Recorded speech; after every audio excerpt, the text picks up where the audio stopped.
Hello, everyone, and welcome to Game 1 of the 2025 Calder Cup Playoffs here on the Black and Gold Productions YouTube channels and on Facebook and over on Twitter.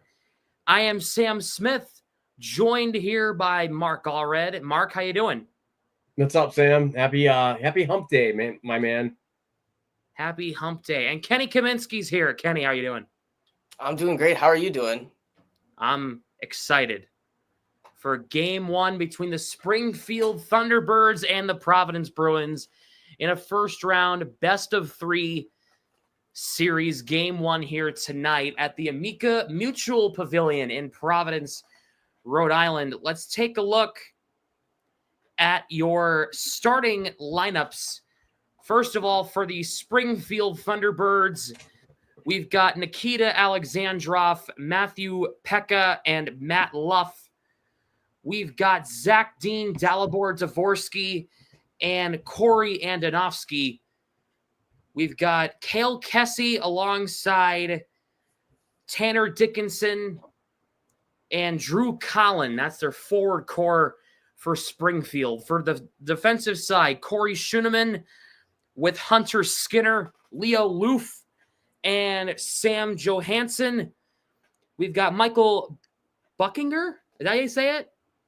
I'm not sure. I'm not the one to ask. And Scott Harrington along with Colton Ellis in net for the Springfield Thunderbirds here tonight. For the Providence Bruins, looks a little something like this according to Mark Diver.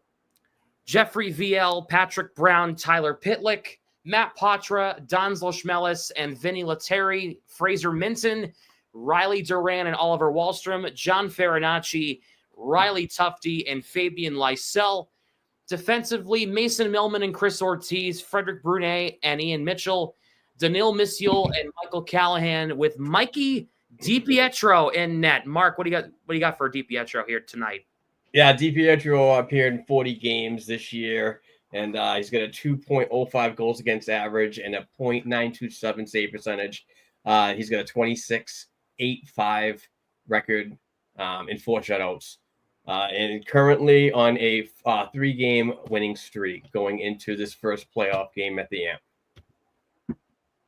Yeah, great stuff from him this year. He was just named the AHL's most outstanding goaltender, and I think, Kenny, it's well-deserved. Absolutely. One way to describe this Providence season is roller coaster.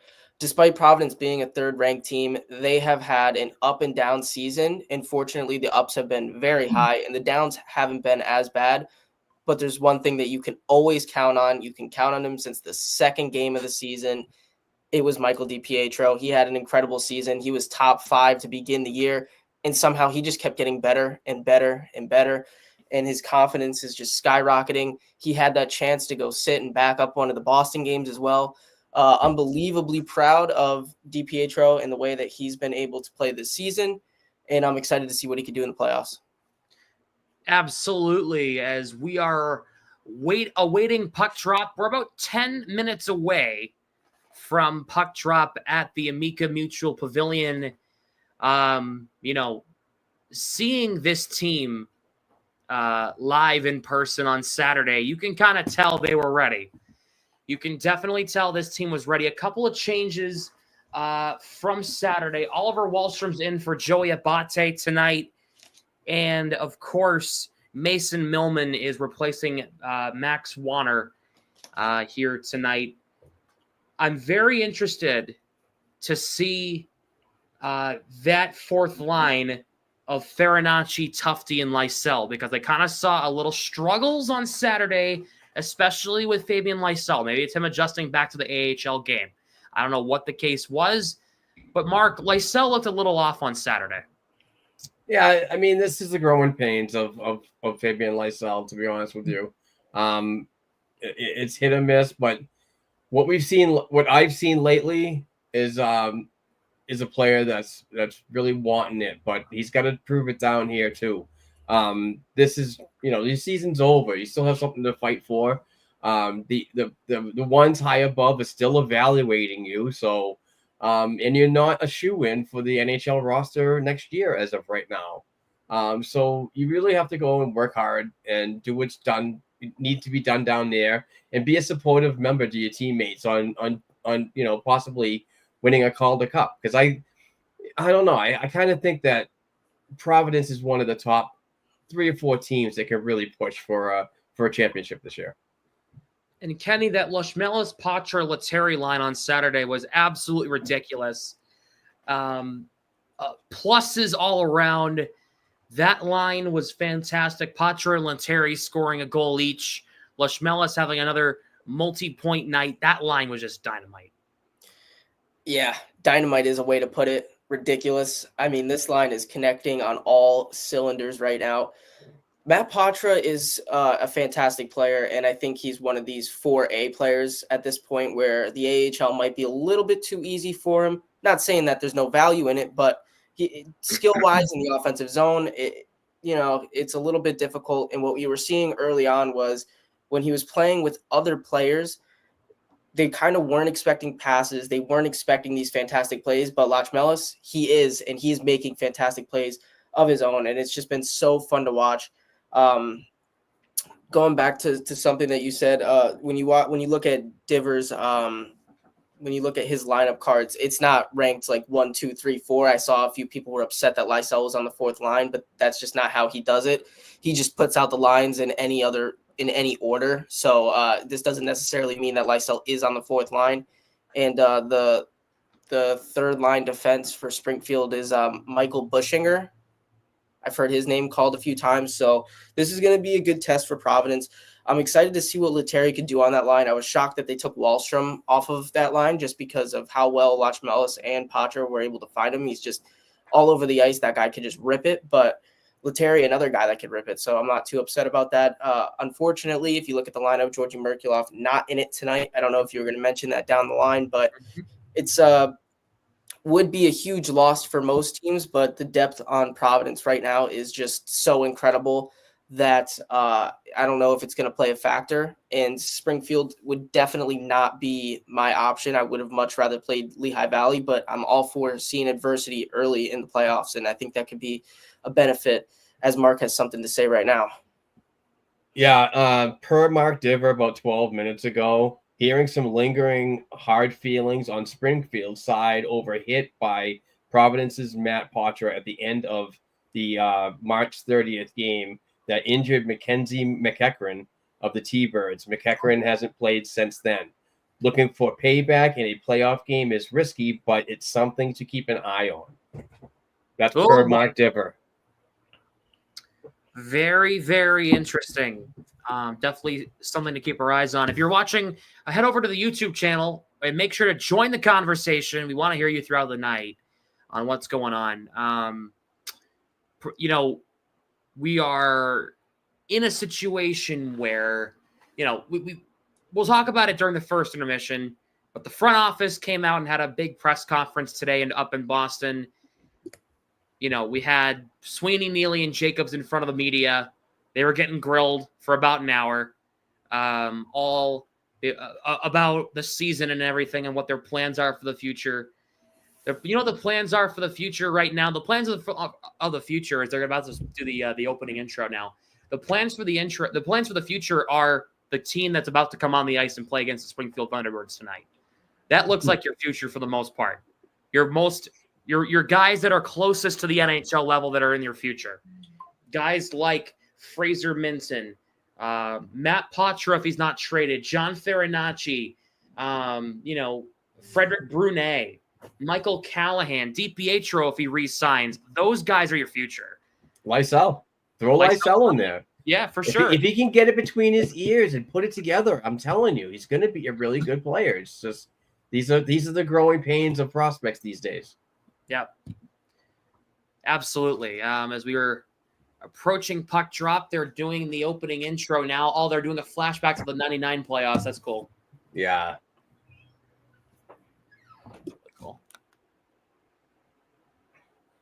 As I had the opportunity to do color commentary on Saturday alongside Austin Rook for their game, Bridgeport Islanders, and that was an absolute blast, which is why I got this thing, official lineup card. And plus I have like some notes on the back.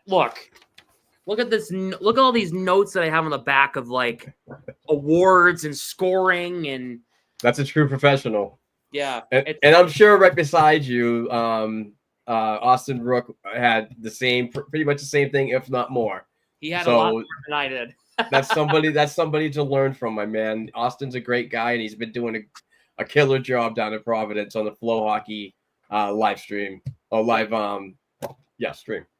Yeah, absolutely. And I'm taught by his father. I know his father, John, longtime voice of the Friars, a mentor of mine. I talk to him on a daily basis, and he's going to be asking me tomorrow. I'm going to see him for the first time tomorrow in a few days. He's going to be asking me about Saturday, so I'm very excited about it. Cool. So I hope it's not the last time I'm there. Hopefully next year I'll be able to get some play-by-play. Crossing my fingers. Hopefully. We'll see. Hopefully. So we'll cross them for it too. Hoping for it. Michael DiPietro won the fan favorite award. He won the team MVP. He's in the first AHL team. He won the most outstanding goaltender award. I mean, this guy, he's got to have some candidates for, league MVP at this point. I would think so. He's putting together a hell of a year. He's a UFA at the end of the year. And whether or not he resigns in Boston or finds a better path to the NHL elsewhere is totally up to him. But this is somebody I would like to keep, an eye on for at least one more season. In fact, I would keep Brandon Bussey as well for one more season because the goaltending is so thin. The depth is so thin. Yeah. It's ridiculous. They're going to have to either get a veteran free agent and draft one just to kind of fill that gap a little bit. I was really disappointed when they didn't, or Reed Dick either didn't want to be a Bruin or the Bruins didn't want to work with him. But I find that weird because Mike Dunham was making flights out there a lot to help him out. So there was an investment there. Yeah, for sure. As Providence has taken the ice, the black and gold coming out there. We're taking on the Thunderbirds here tonight in just a bit. Some scratches for tonight. Jake Schmaltz, Georgi Merkulov, Jackson Nelson, Trevor Kuntar, which I know Mark's upset about. He wants Kuntar to have more of an elevated role. Jake Gaudette. I'm seeing Joey Abate. Bancroft's not with the team anymore. Well, I don't even know why he's even on my prep anymore. Brett Harrison. And then defensively, no Ryan Mast, no Billy Sweezy, no Max Wanner, and no Jackson Edward.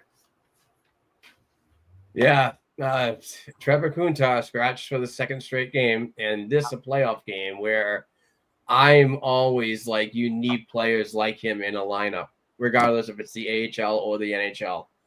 He provides a lot of physicality and speed and a decent forecheck, in my opinion. I don't know. I don't get it. He's an RFA as well this upcoming season, so those negotiations, I'm sure, are going to be tough. Yeah, absolutely. Putting out a tweet right now, just trying to spread the word. What I will say is I'm kind of shocked that Ty Gallagher hasn't been put on the lineup yet. Maybe down the road he will be, but he was fantastic. Another guy, Jake Schmaltz, I'm very high on him. I know he hasn't played much, but he's one of those guys that is a player that you need for the playoffs. But I mean, I look at Providence and I think like this team looks like an all-star team, honestly. When all four lines have the depth that they have, it's just unbelievable. I ended up asking his cousin, Jordan, if he would fly out to one of these games. He said, unfortunately, no, but he will tune in on Flow Hockey if little cousin Jakey cracks the lineup, which is cool. again, it's going to be exciting. But I mean, you look at those 4 lines, and it's just there is no room at all. So it'll be fun to see, when Merkulov comes back, who is going to bounce out. Yeah, absolutely. Defensively, if I were to try to make some changes, I would suspect Sweezy gets in here one of these games. Gallagher gets in. That's just my suspicion. If I'm not mistaken, I think Billy Sweezy might be injured. Oh, is he really? Oh man. Yeah, I could be. They don't really let a lot of people know AHL injuries. It's real hard to decipher. Yeah. Josiah with the comment of love that we have Providence content. Thank you very much. Thank you, Josiah. Appreciate the subscribe and jumping over here and checking this out. This is something we're going to be doing a trial period. Probably going to be doing all these Providence Bruins games moving forward, but it's also something we're going to entertain for the complete season next year. Yeah. Obviously, maybe not with Sam all the time, but maybe a rotating schedule of people that want to do play-by-play. Yeah, absolutely. Give it a shot. I tell people when it comes to play-by-play, if you want to get better at it, just keep doing it. You might suck the first few times, but you're going to get better at it the more you do it. So it's just a way of, reps. All I got to say is reps. Providence are in the home blacks. They're going to be going from right to left. Springfield in the road whites going from left to right. Oh, I'm excited. Yeah, we're pumped. Pekka against Brown. The Calder Cup Playoffs are underway. Game 1 is underway. Springfield moves this ahead. They get it into the offensive zone behind the net. Frederick Brunet's got it. Brunet's wrapped up. Brown for just past Ian Mitchell. Pekka takes a big hit from Tyler Pitlick, played back to the line. Shot there goes wide on a try there from Corey Schooneman. Pekka trying to work it in front. Couldn't get it cleanly to Matt Luff. Pekka, wraparound attempt, broken up. Pitlick will move it ahead. He'll try to find Brunet, who is leading the rush there with Brown. Could not get it to him. Here is Luff. His shot is blocked by Brunet. That one stung. He gets it, and Brown gets it out of the zone. As Brunet gets back to his feet, both teams making changes. About a minute in to game 1. Jeffrey Viel really setting the tone of physicality in this first early period. Yeah, absolutely. As Springfield ices the puck. About a minute in to game 1. Here comes the money line. Patra, Lashmelis, Letary, Millman, and Ortiz out there defensively for Providence. Lashmelis plays it around the net. Couldn't get it through. Springfield will move it ahead into the neutral zone, but Patra gets it back. Taken back there by Dalibor Dvorsky. And if I'm not mistaken, this is Matt Patra's first playoff game as a pro, right? Yep. Because he was injured last year when Boston was in the playoffs. Patra drops it. Letary shoots, and he misses over the net. Millman plays it into Letary. Has Patra in front. Trying to find him. Couldn't. Out to the line, Danil Misyul. Lashmelis trying to find Letary in front. Couldn't get it in the middle. Patra is now on the far wing. Trying to chip it to Letary. Taken back there by Leo Loof. Wearing number 7 for Springfield and the Whites. Springfield moves this ahead and in, and this is actually going to be icing a minute 52 into the first period. Tough look for Patra there with that kind of sauce to the other player, Springfield player. Yeah. How am I doing time-wise? Am I right on line with you guys, or am I a little behind? I think you're right on line. 1808. Yeah. Well, right on line? Yeah. Okay. Minton will take the draw here. It's going to be against Dalibor Dvorsky, the 6'1" left-handed forward out of Slovakia. Say puck drop. Puck drop. There's a puck drop shot. Saved by Ellis. Puck played wide past Minton. Zach Dean wrapped up by Wallstrom. Puck played just past Fraser Minton. Misyul plays it around the net. Michael Callahan at the right point. Duran plays it past Wallstrom and in deep. Springfield will try to carry it ahead on their side. Pinned in by Minton. Trying to find Wallstrom. Wallstrom brought in on waivers from the Islanders back in January. We were live on the podcast as that happened. That was pretty funny. A hilarious podcast / live stream moment. We were all like, it's not going to happen. And then it happened. And we were saying it's such a Bruins thing to do. And then guess what? They did. Here comes Springfield up ahead. They get it into the zone. Dumped in there by Alexandri Kaskamaki. A late change, it looks like. Here is Fabian Lysell.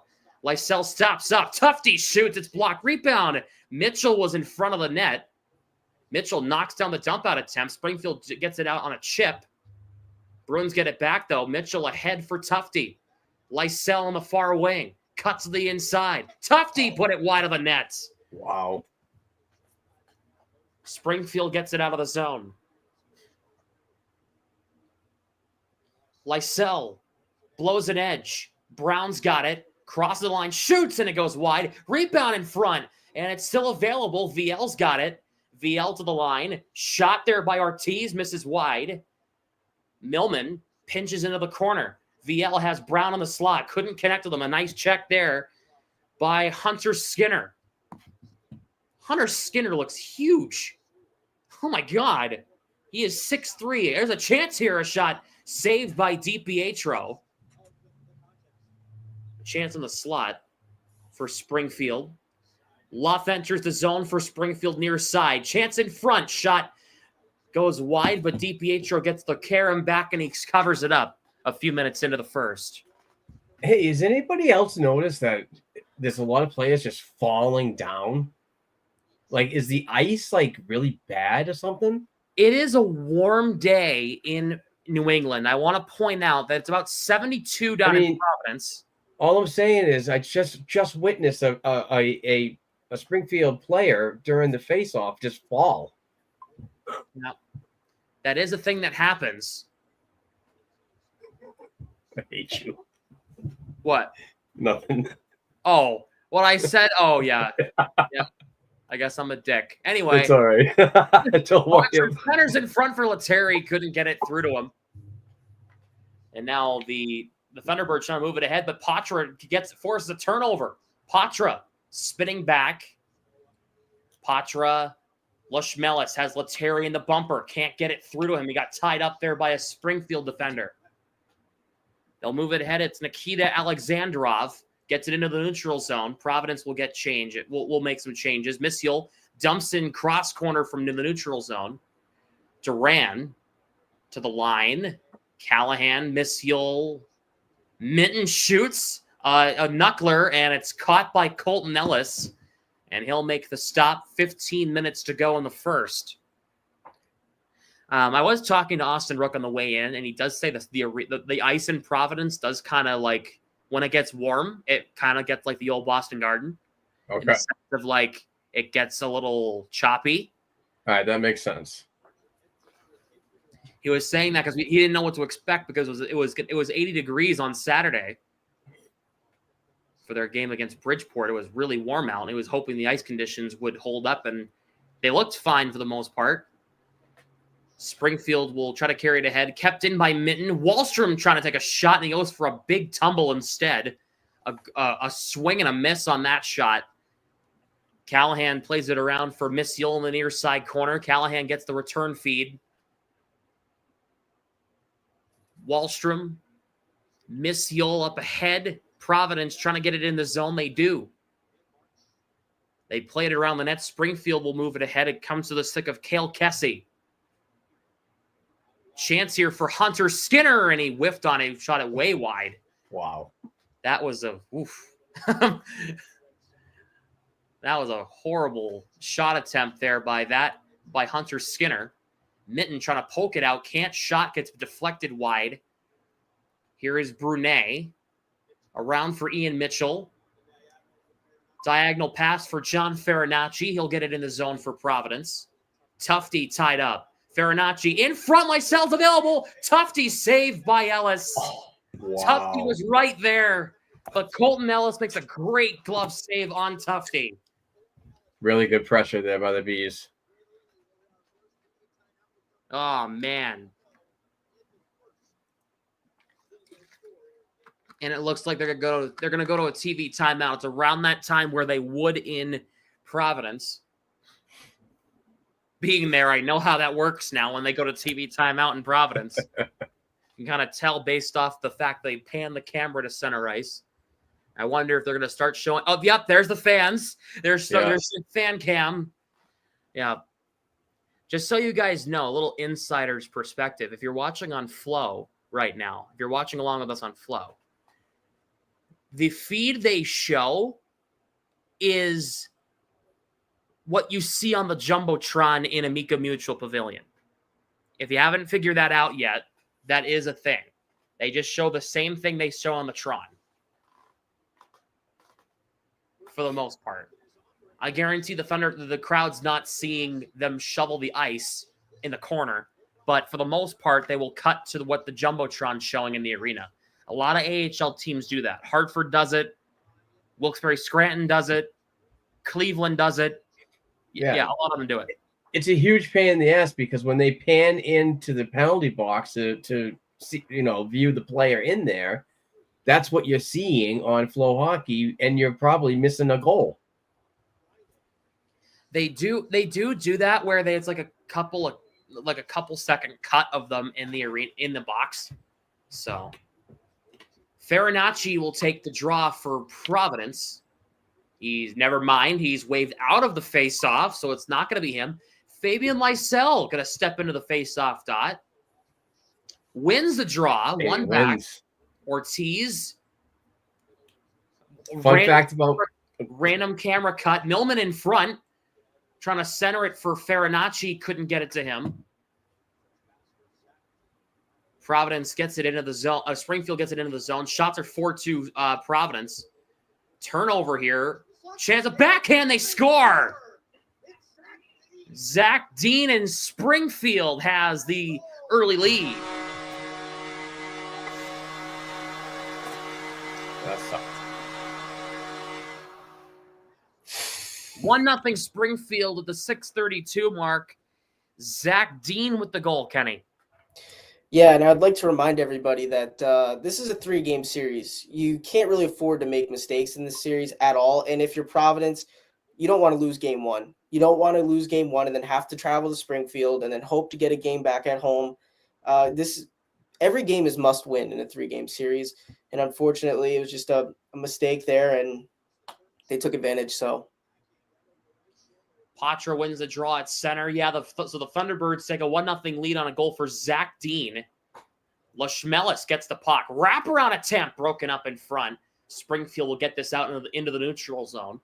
Providence, the 3 seed in the Atlantic. Springfield, the 6. As here come the Thunderbirds again. Pass broken up. Lashmelis for Vinny Lettieri. He'll scoop it in on the backhand, and it's gloved down by Colton Ellis, and he'll force an offensive zone draw for the P Bruins. Can of corn. Hey, I did want to say something about Fabian Lysell taking that draw and winning. And I'm sorry to interrupt you, Sam. Yeah, good. When he was playing in the Western Hockey League with the Vancouver Giants, he was often used in the center position to take faceoffs. Haven't seen that a ton when he as a pro. He's been mainly used as a winger. Right. Brown waved out. VL against Pekka. Providence comes away with the puck. Pitlick trying to get a shot away. Can't. Little chip ahead. Brunet keeps it in center point. His shot is fought off by Ellis and it goes out of play. 12:49 to go first period. Springfield a 1-0 lead on Providence with a goal for Zach Dean. Making things 1-0 Springfield. Is Fraser Minton playing tonight? Yes, he's playing with Duran and Wallstrom on the third line. Are scheduled to be the third line tonight for Providence. Bruins win the draw. VL Mitchell shoots, and that goes wide. Brunet steps up, looking to center. Brown in front, broken up. And now 3-on-2 the other way. Here comes Springfield. Luff across. Pass broken up by VL. And now here comes the Providence Bruins that carried in the neutral zone. Mitchell trying to find VL. VL, a big hit. He almost dumped him into the Springfield bench. 2-on-1. Brown shot. Just misses wide on the net. VL shoots from the side and misses just wide on the near side. Millman for Brown. A lot of pressure from this top line for Providence and VL, Pitlick, and Brown. 8 minutes in. Both teams are going to make changes on the fly. Providence defending here. Springfield moving it ahead. Millman breaks it up. Here comes Duran. Has Wallstrom trying to find Minton. Couldn't get it to him. Minton going to tie up the puck there. Look at that. Minton grabs it to the line. Ortiz to the point.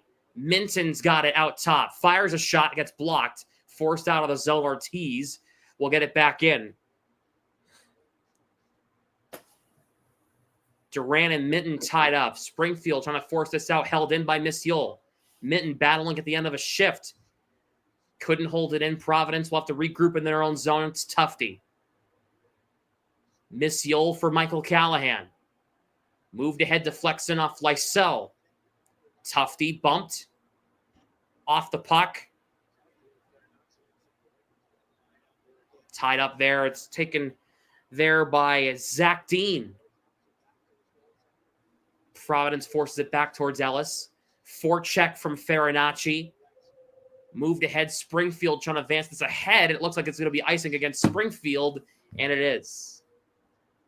Hey, I want to answer Jared's question. What are our thoughts on Fraser Minton so far? I love this kid.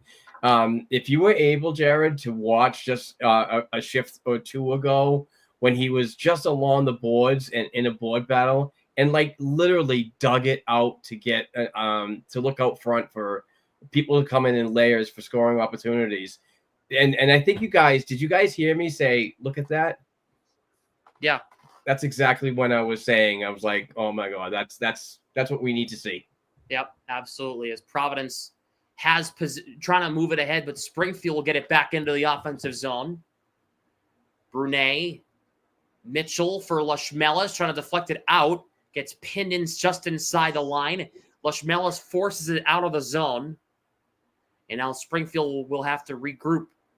Skinner across. Springfield moves it ahead. Mitchell breaks up the pass. Tied up in the corner. Brunet for Vinny Lettieri. Lettieri will rotate behind his own net. Brunet for Patra. He throws it back to Mitchell for Brunet. Playing catch with the puck is the defensive pairings. Not a lot of openings for Providence at the moment. What are we doing? There's not a lot. I think they're changing. Oh, it's a turnover the other way. A shot. Misses just over the net. The puck's caught in the mesh of the net. Brunet digs it free, but it might have costed him. Luff shoots. Scores. Oh, my God. Ridiculous angle. 2-0 Springfield.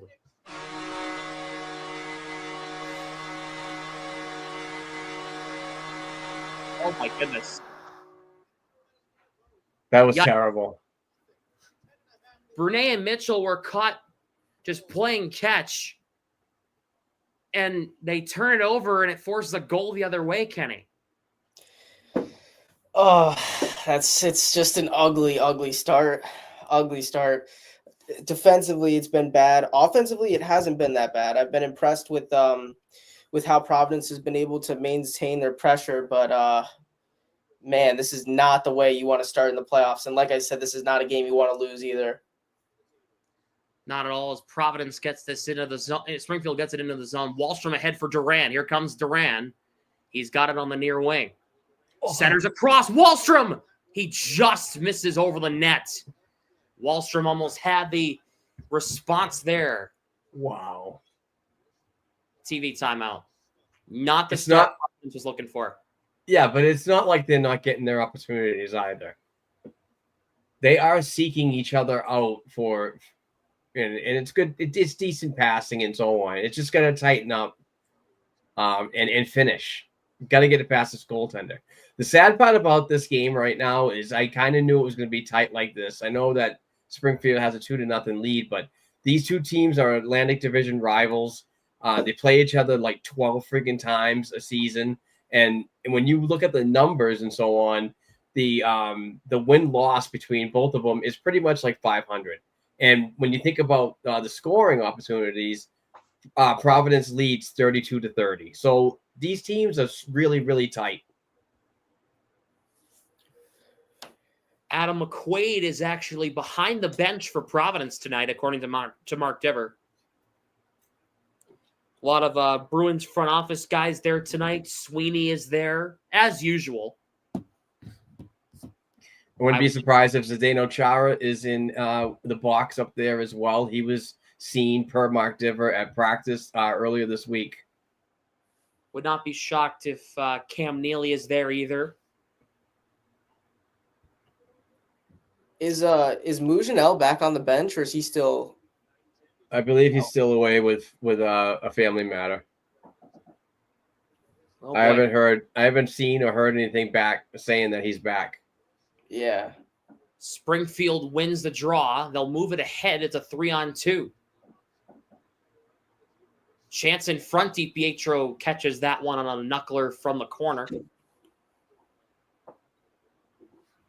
9 minutes to go in the first. It's 2-0 Springfield. What's up, Mikey? How we doing? Mike Sullivan, what's up, brother? Thanks for stopping by, big guy. Appreciate you. And Sharon with Rutrow. Yeah, kind of the start this has kind of been for Providence. What's up, Sharon? Thanks again, as usual, and your continued support never goes unseen. Wallstrom plays it across for Duran. Duran enters the zone, gets knocked down. Crowd looking for a call. Won't get one. Millman keeps it just inside the line, plays it over to Mitten. He's tied up. Stick lift from Duran didn't lead to much as he was trying to get it away from Corey Schooneman. Callahan shoots, saved by Ellis. A big hit from Wallstrom on the near wing. Callahan takes down a man behind the play.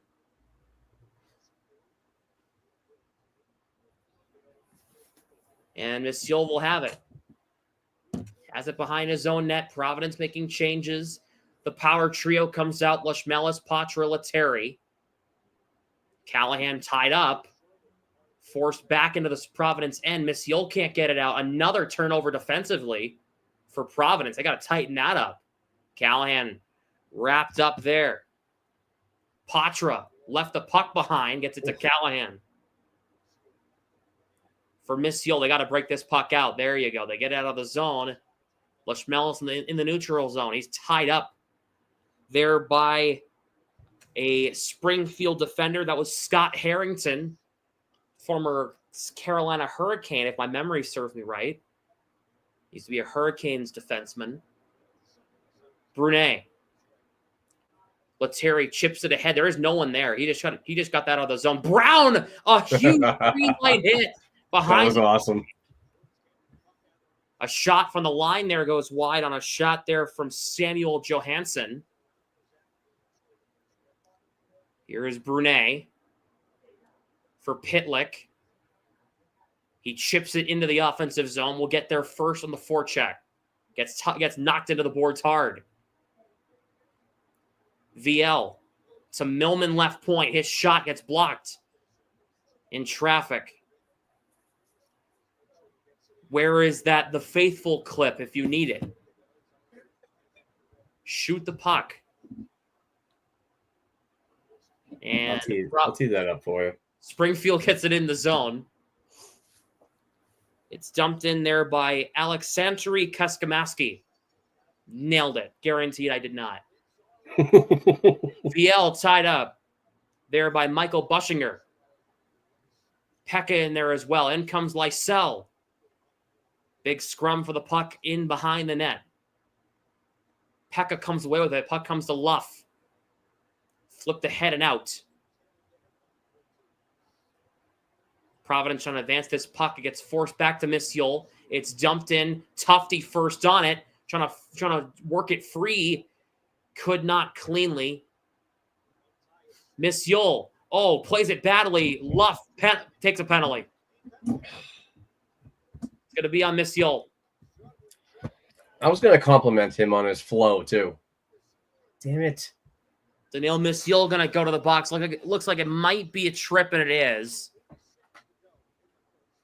In Springfield, he's going to go to the power play looking to go up 3. Oh, here it is. The faithful. Shoot the pack! Hallelujah! Okay, I'm going to repost that. There you go. There's that. 5:46 to go, first period. Springfield to the man advantage for the first time. Kenny, thoughts? Honestly, I was going to say something earlier, but I haven't really been impressed with the way Daniil Missiol's come back to Providence and has played thus far. He's not been great defensively, doesn't add much offense, and this is the stuff that, needs to be fixed, and it's stuff that can't happen in a playoff series where you're playing 3 games, and it feels like every game you're playing for your life. Just an ugly penalty, an ugly turnover. This whole thing has just been kind of a mess for Providence's defense. I'll say that. And Missiol himself needs to stop gripping the stick so tight. I could see it on the passes. I could see it on the him just trying to chip it out. He's holding it tight, right? He's trying to just, kind of feather passes, make sure they get to where they're going on target. And he just needs to play hockey. Again, I'm not trying to, talk bad about any of the players, but he really doesn't have that kind of skill to be, messing around with this. So he needs to snap out of it quickly if he wants to even play next game. Which there are options if they do. They're showing Minton. There is play happening. There you go. Okay. Springfield to the man advantage for the first time. To the line. Johansson plays it across. Springfield maintaining possession here. And they play it behind the net now. Luff to Alexandrov. Dvorsky waiting for a cross feed. Luff has Pekka in front. There's a chance for Dvorsky. DiPietro makes a good save. And now here comes Providence. Had a few shorthanded goals this year. Not a ton, though. VL with Brown. Brown trying to find VL in front. Guided aside there by Ellis. They had a couple of shorthanded bids against Bridgeport Saturday, but didn't come away with anything. On the score sheet, shorthanded. Dvorsky. Kalen gets it in. Or Callan, excuse me. That one's cleared all the way down 200 feet by Riley Duran. Smart play there by Riley. About a minute to go on the power play. I'm assuming there's no shot. There's no power play graphics. We can't see how much time's left. Played around the net, and it's cleared back down off a Springfield pass. This puck comes into the neutral zone. Viel, a spin move, trying to find Farinacci. Couldn't cleanly. Farinacci plays it in around the net. Here is Viel. He's tied up. Springfield will move it ahead. They've now tried to set up shop offensively. Buschinger. They get their man back out of the box. Back to even strength. Providence kills it off. They get Missiol back. Ortiz, Callahan, and Missiol with VL and Farinacci. Missiol's going to go for a perfectly timed change. Lettieri comes up and knocks a man down. Callahan dumps it in. Providence looking for something offensively. Lettieri in front. A save by Ellis with 3:13 to play. Oh.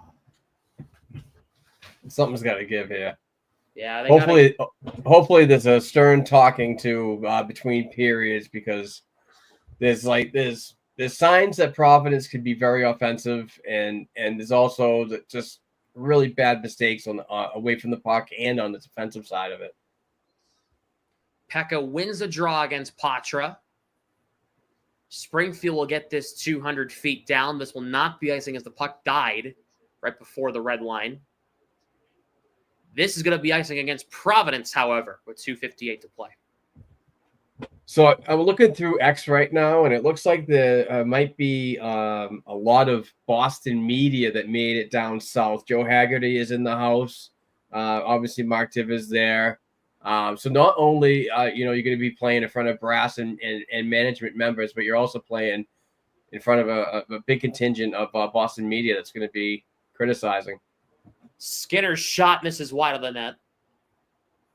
Yeah, got to think about that for all these young guys who haven't been covered by this much media before. Got to wonder how that's going to be. Mitchell for Millman.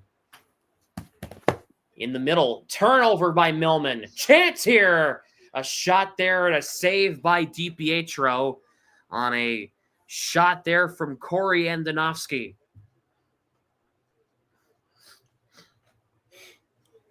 .235 to go. In this shots first on 9-6. Yeah.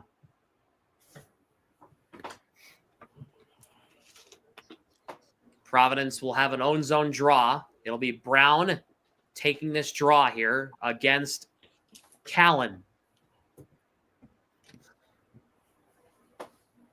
Brown wins it.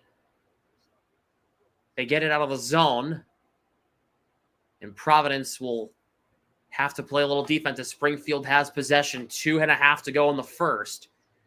During the first intermission, we'll chat about the press conference with Charlie Jacobs, Don Sweeney, and Cam Neely coming up during the intermission. You don't want to miss that. VL dumps in. It was definitely a loaded press conference for sure. Brown, the stick lift, looking, spinning, trying to work his way in front, gets knocked down. Ellis trying to smother the puck. They blow the play dead. When Pitlick had the puck, they blow the play dead with 1:56 to go in the first.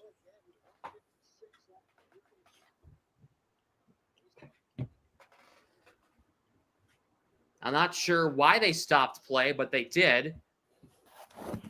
Maybe they determined that Ellis had a possession. Yeah, the goalie didn't have it.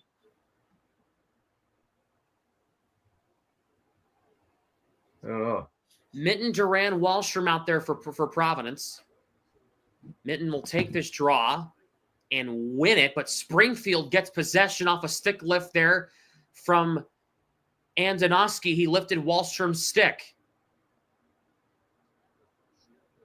Andonovsky has it. Bumped off the puck by Brunet. You know what they could use right now? A late goal to try to swing the momentum going into the room. Duran tied up. Shot there, goes cross corner, down to 90 seconds to go in the first.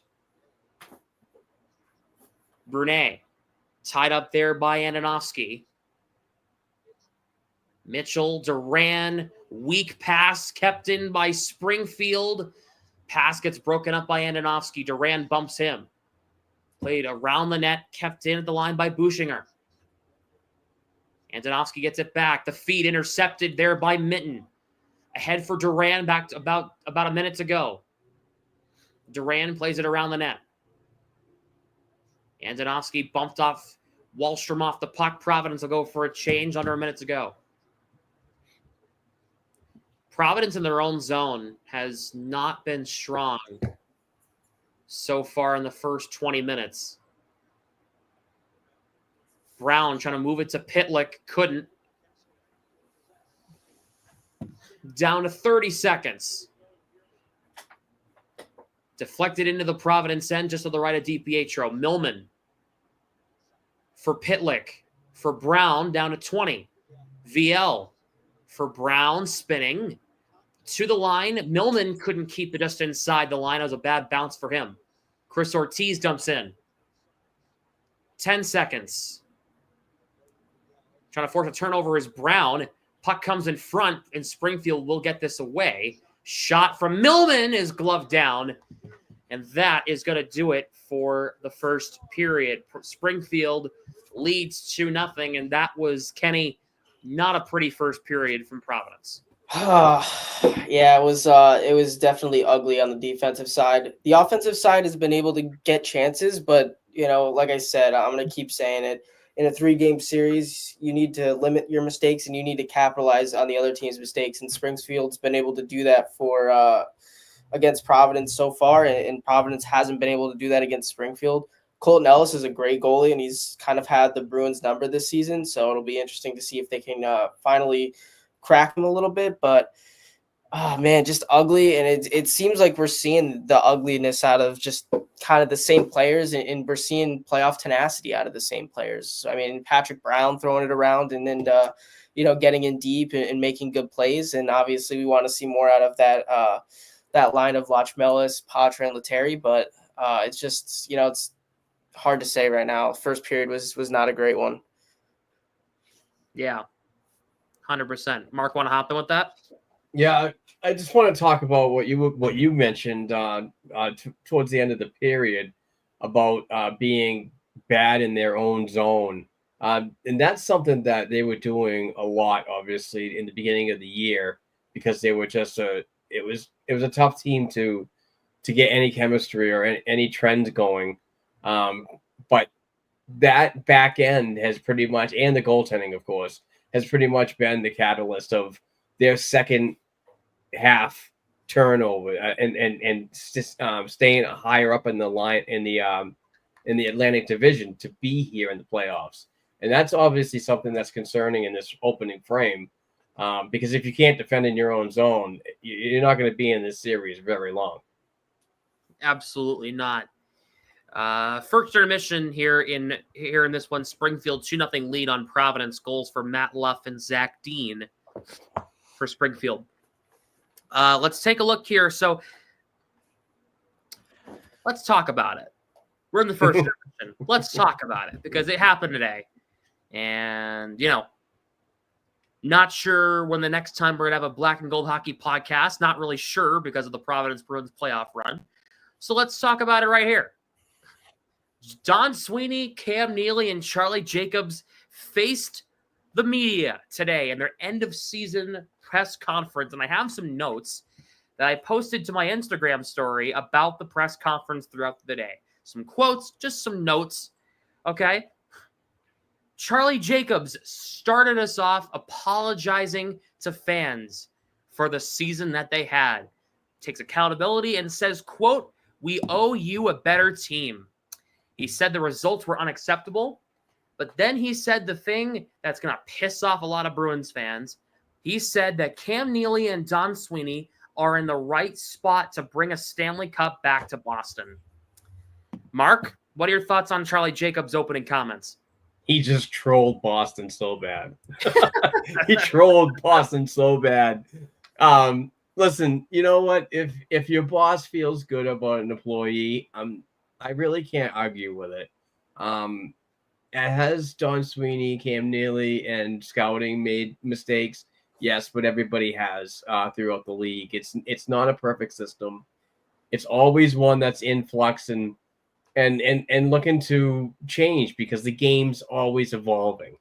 I don't think they're that bad and so on. But what they do paint a picture of is something that I do understand in this fan base and how frustrating it is.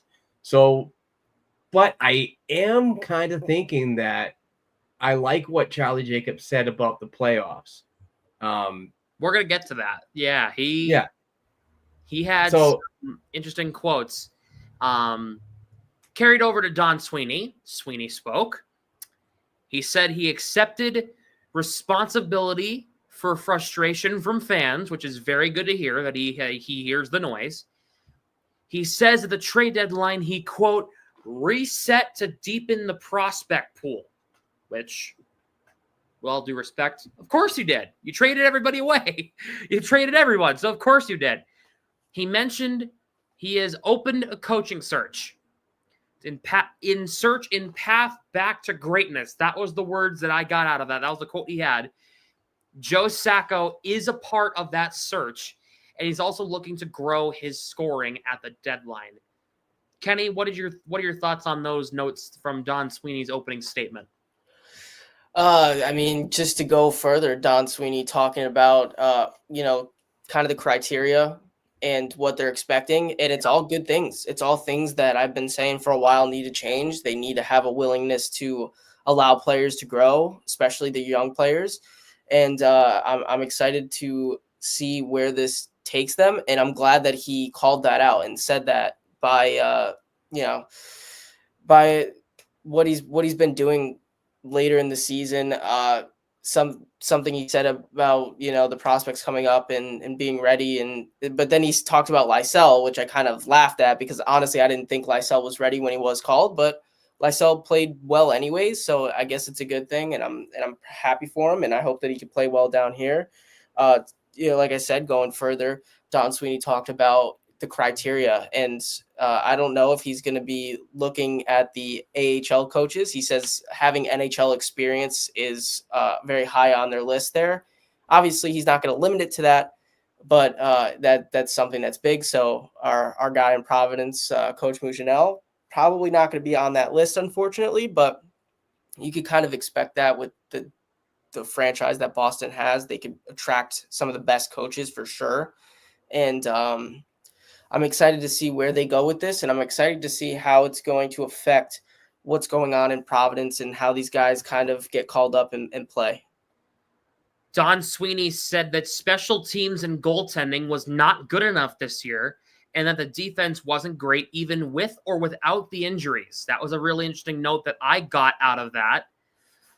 Charlie Jacobs said that the playoffs for next year are absolutely in question. Cam Neely says that just making the playoffs isn't the long-term goal. The goal is winning the Stanley Cup. And then we get to your point about Sweeney and his coaching search. He prefers NHL experience in his coaching search, but it does not necessarily have to mean head coaching experience in the NHL. So he could be looking at assistants in the NHL, looking to expand it to an NHL head coaching job. That is promising because I know there are some assistants that I think could be NHL head coaches that are currently employed or looking for employment. So I think that's a good thing. He did mention that there are some coaches that are still in the playoffs that he would be taking a look at if they were to get let go. He then said some really good news. He said that they are currently in talks with Morgan Geekie about a long-term extension, which is great news. He then mentioned that they want to try to get back to more of a goalie tandem. He mentioned Korpisalo expressing frustration to the front office about not playing enough. He wanted to be a competition for the net every night. Mark, we've talked about it on the podcast before. We'll talk about it again. This is interesting to hear from Korpisalo. Now it's interesting to hear from Sweeney that they should probably try to go back to, not fully, but somewhat back to what they were doing with Swayman and Ullmark. Yeah, there's nothing wrong with that. And I know a lot of people are going to complain about Swayman's $8.5 million, and you shouldn't be doing that with a tandem. If you were going to tandem him, then why didn't you go back down to $5 or $6 million? I mean, there's going to be a revolving argument about this, but yeah, I mean, I think we talked about this gate going way back into the beginning of the season when we didn't have Linus Ullmark on this team. We were talking about how Swayman should still be on a schedule with how that they were a tandem, and they didn't do that, which I kind of thought that Korpisalo would be a little bit better at. But ultimately, they want to maximize their contract with Jeremy Swayman, and they gave him a heavy load because he asked for it. And he didn't produce. But I still believe he's going to have a bounce back year, and this contract is going to look really, really good in about 2 years when the cap goes over $100 million. And then Kevin DuPont happened from the Boston Globe, and he grilled everyone, and it was freaking hilarious. He starts with Charlie Jacobs. He had a question for each one of them up there.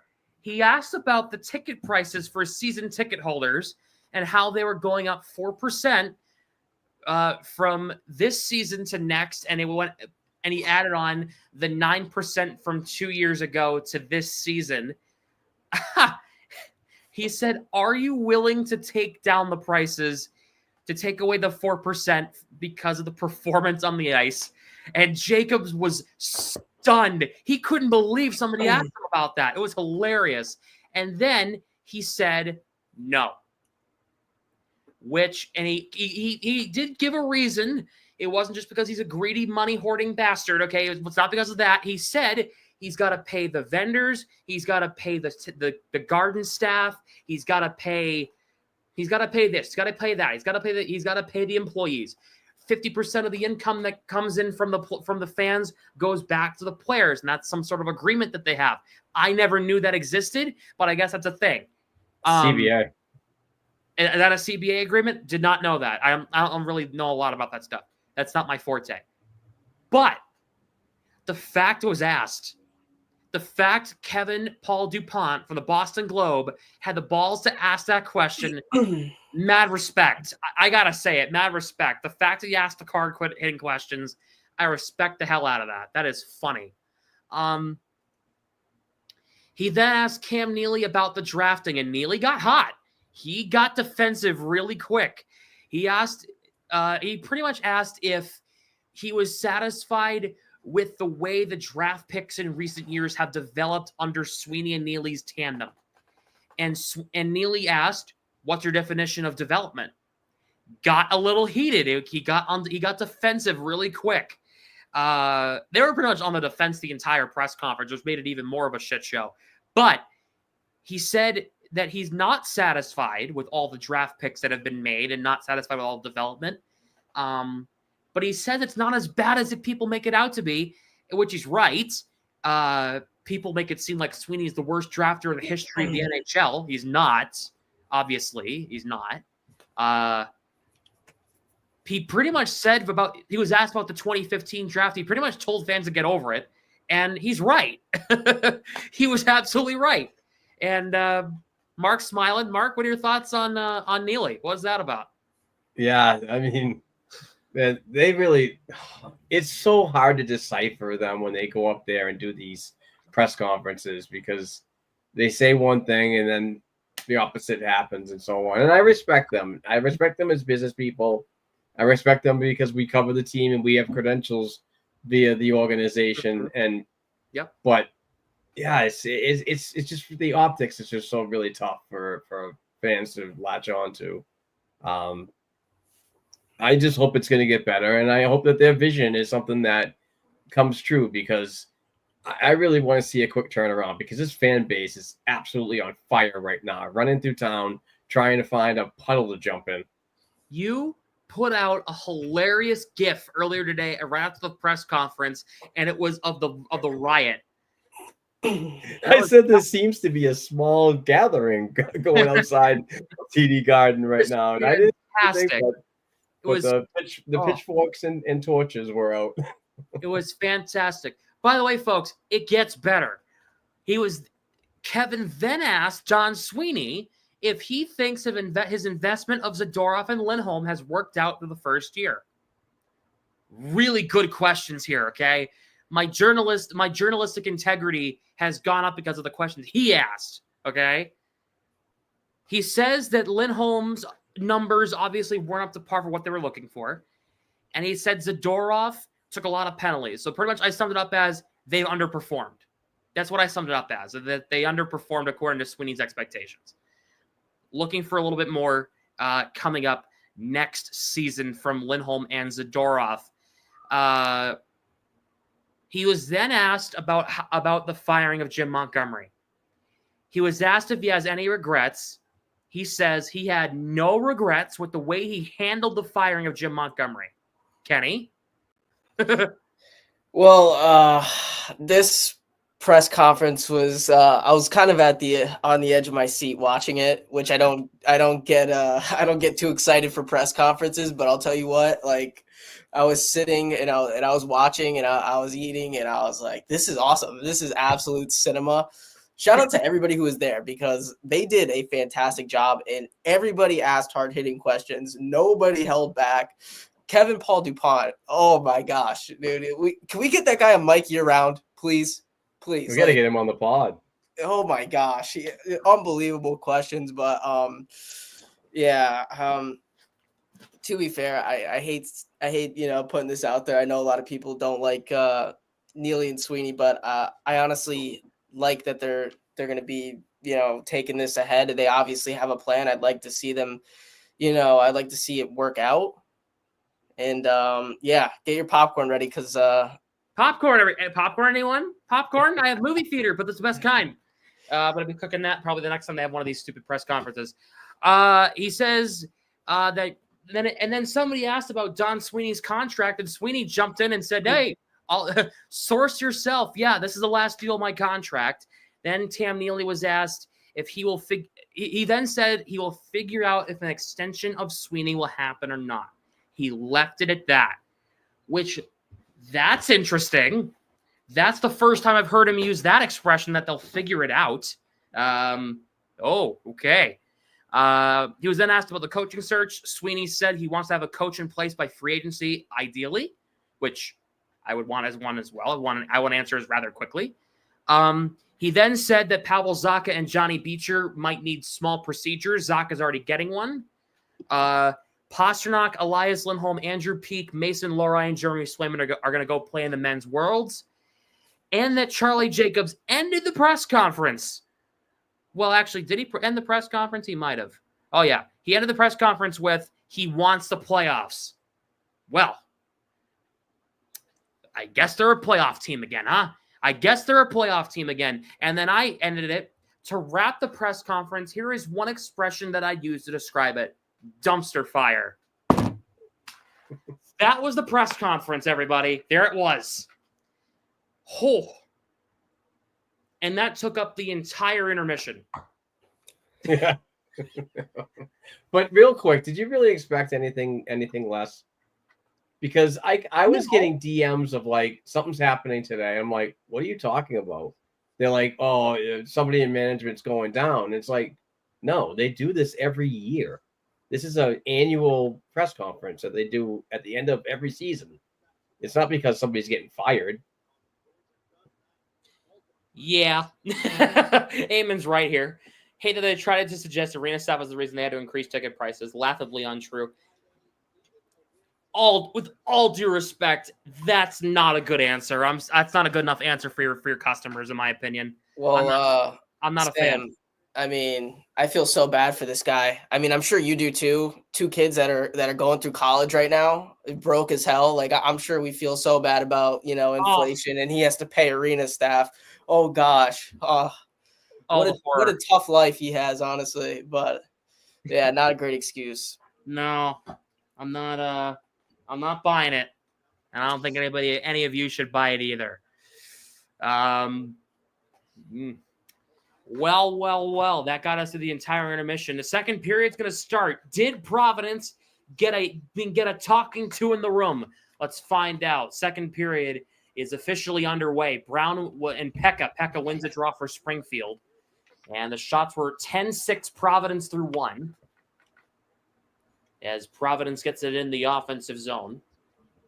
Mitchell trying to advance the puck. Mitchell flips it into the neutral zone, goes off the back of a Springfield defender with Schooneman. And now here comes Springfield. Pekka, Luff, a shot, and this is over the net. Puck comes in front, and Brown carefully gets it away. Brown for VL. VL shot, save, rebound in front, and it caroms wide of the net. Pekka, second chance, gets it into the offensive zone. Brunet for Ortiz, gets poke-checked. He gets eaten alive in his own zone. Puck comes to the line. Loof shoots, and it goes over the net, and that one goes out of play. So to recap, ladies and gentlemen, that was the press conference from hell this morning. That was about, what, 45 minutes to an hour? Yeah, it was about an hour. I was snacking on chips and enjoying that press conference because I knew that was going to be must-see, and it was. You thought the Canucks press conference was bad earlier in the week. Oof. Brutal. I got news for you. As Patra is waved out of the draw, Lettieri will come in and take the draw. And Lettieri wins it. Ortiz will get this into the neutral zone. Loof gets it back in.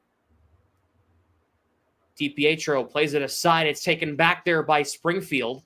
Patra deflected to the line, kept just inside the line there by Springfield defender. I think that was Skinner. Ortiz for Patra. Back to Chris Ortiz, trying to get around a defender in Loof. Gets it into the corner, advances to for Lushmelis. He's tied up there. Puck played ahead. Springfield carries it ahead. They get it in deep. Ortiz for Patra. Lushmelis back to Patra. Providence will cross the line. Patra on the far wing, looking to center for Lettieri. Could not.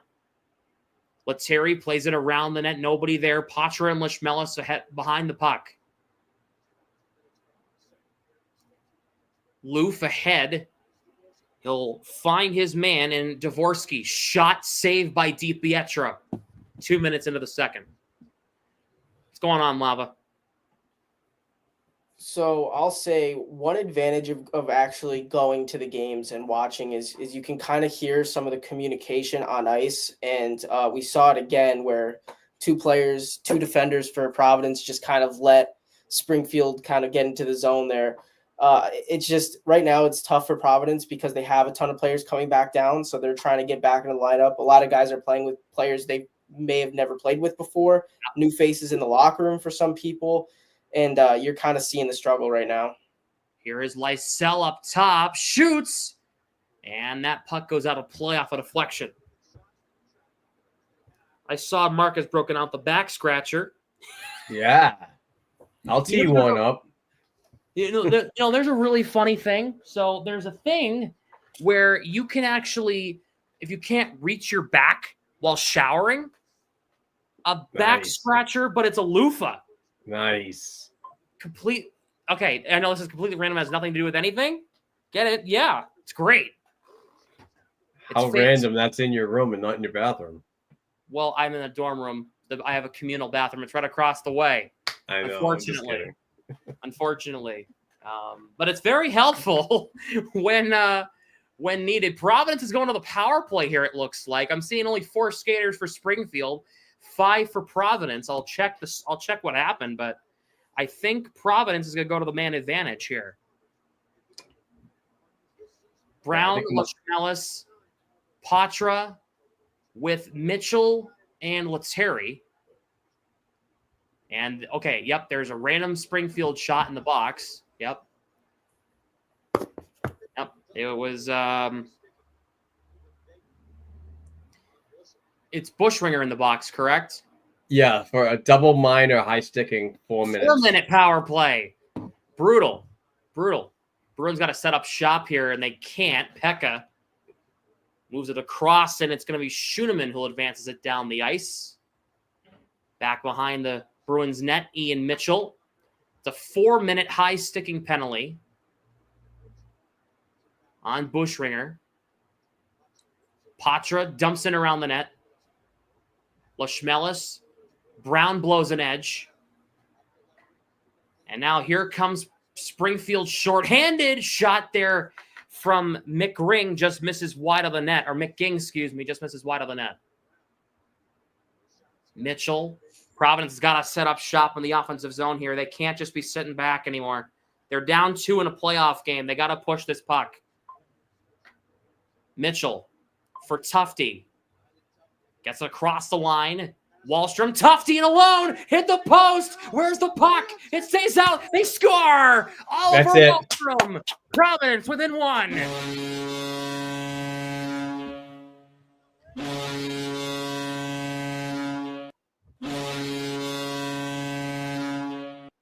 Two to 1. Wahlstrom gets it done. And they're still going to have 2 minutes of power play time, I think, as well. Yes, sir. Great pass from Wahlstrom to Tufte. Caught the post. The puck was still free. It came to Wahlstrom, and he buried it. Mark, exactly what the doctor ordered. Oh, absolutely. And what a play there by Tufte to get right to the net and so on, to cause havoc out there, get that puck loose, and then have Mr. Wallstrom come in and get the scraps. Absolutely. So, yes, they will still have 2 minutes of a power play because of the double minor, and they scored in the first 2 minutes. They get the extra 2 minutes. So, Providence still has the man advantage, and they already have one in. Shot here goes wide of the net. Providence only down one on a goal for Wallstrom. Brunet almost turned it over, but Tufte's there to recover for Lysell. Tufte trying to enter the zone, cannot cleanly. Pitlick couldn't touch it. I actually kind of wish he did just get the offside so he doesn't even have the risk of a breakaway the other way for Springfield. Brunet in some trouble. Drops for Tufte. Lysell to his right. Tufte chips it to Pitlick. Pitlick plays it around the net. Wallstrom's got it far wing. He gets bumped off the puck and Springfield clears. They have about another minute to go in the power play. Lysell and Tufte get the assists on the Wallstrom goal per Austin Rook. I just heard it a little bit. Brown in around the net. Leschmelis works off his defender. Played out top Mitchell. Now it's Lettieri. Patra's now down low. Lettieri. Shot. Misses wide of the net. Puck took a weird bounce. Leschmelis. Nice job to keep that puck into the zone. Lettieri. Mitchell. Lettieri shoots. Saved by Ellis on a try from Lettieri. Brown and around the net. Leschmelis got it on the near wing. Leschmelis for Patra. Mitchell shot blocked. Leschmelis gets it back. Mitchell fakes the shot. Leschmelis, Patra, Leschmelis, cross ice, Lettieri just off his skate. A little too much passing here. They're about to get out of I think they just got out of the penalty. They clear it. And it looks like it's going to kill off the penalty, and it is. So they get one on that one. They're successful 1 for 2 on that double minor power play. As Springfield gets it in the zone, as they'll make changes to get back to even strength lines. Duran gets drilled from behind, and they're going to play on in Providence. Here comes Andonovski. He shoots, save DiPietro, and he hangs on a good shot from the far circle. And now we have some extra stuff after the whistle. Andonovski's in the middle of it. He's got Minton in there, Millman as well, with 13:49 to play in the second. TV timeout in Providence. Kenny, did you post the goal? I did. I was on it quick. I love doing it. Thank you to Flow Hockey, of course. Great play by Tufte there to have that awareness, cut to the net. And that was the second power play unit, not the first, not the one with all the elite scoring. And I think actually both power plays ended up shaping up. I know it's a little bit difficult with the first power play because they changed a lot. Ian Mitchell now quarterbacking that power play. Now you have Lettieri back as well. But that's a huge goal. You obviously don't want to go down 3, and you want to score before the 10-minute mark in the second period, especially being down 2, and they did it. So good for them, and it makes the game a lot more exciting. Yeah. Lysell with the primary assist on the goal to Wallstrom, and he now has 2 points, and both of those points come from helpers in 5 career playoff games. So there's Fabian Lysell getting his second career playoff point. Wallstrom gets his first AHL playoff goal at the Providence Bruins. I'm not sure if he had any with Bridgeport. I have no idea. Kenny, can you answer that question? The Bridgeport did not make many playoffs in his tenure, so I'll say maybe, but he was in Bridgeport for a little bit. I remember watching him. But like I said, I think a better question is, did they even make the playoffs while he was in Bridgeport? Tough season, 50 losses. First time since the 05-06 rampage. Yeah, well, not to mention that was an 80-game season, 82-game season. Now these are 72-game seasons. So 10 less games and the same amount of losses. Unbelievable. I also want to point out that this might be the direction the Bridgeport Islanders are going. The San Antonio Rampage, the last team to do that, they don't exist anymore. Well, how long after did it take for the team to fold though? So I'll give them that. Don't put that into my head because that would be a tough loss for the city of Bridgeport. If you need any help, ask me. I'm a Monarchs fan. No kidding. Shot out top and it never got through to them. It was off the stick of Hunter Skinner. Monarchs. What a mess that was. Providence will deflect it ahead. Duran ahead for Minton. He'll get it in the zone. After they win the Calder Cup in 2015. That puck went out of play, by the way. After winning the Cup in 2015, after beating Utica, they turn into an ECHL team. They swap Ontario and Manchester, and then on Manchester's attendance plummets, and then they leave, and then they fold. Thanks, LA. I still love you, but thanks. Speaking of LA, how about that hell of a game one against the Oilers on the other night? Grant and I were freaking out in here. We were watching Avs Stars in overtime as the same time as the Kings and Oilers game was happening. We were losing our minds. Darcy Kemper is so good this year. So good. Skinner is not. Anyway, he'll be learning he'll be learning what's the phrase? He'll be learning how to speak Shanghai Sharks coming up soon. Oh my God. Get ready to speak KHL, buddy. Yeah, exactly. VL bumps his man off the puck. Here is Brown. A shot there from Missiel got blocked. Puck comes out. What's that, Mark? He'll be with Kyle Kaiser. Exactly. Over Providence Bruin. Skinner and Kaiser. What a tandem. Pekka drops it. There's a chance for Bushringer. Save the rebound. Goes wide. Missiel for VL. What a nice move on a shorthanded bid earlier back in the first. Each team has had a power play once. Providence technically has had two. But it's a double minor. Bushringer has got it on the near wing. Shoots in front. Broken up by Callahan.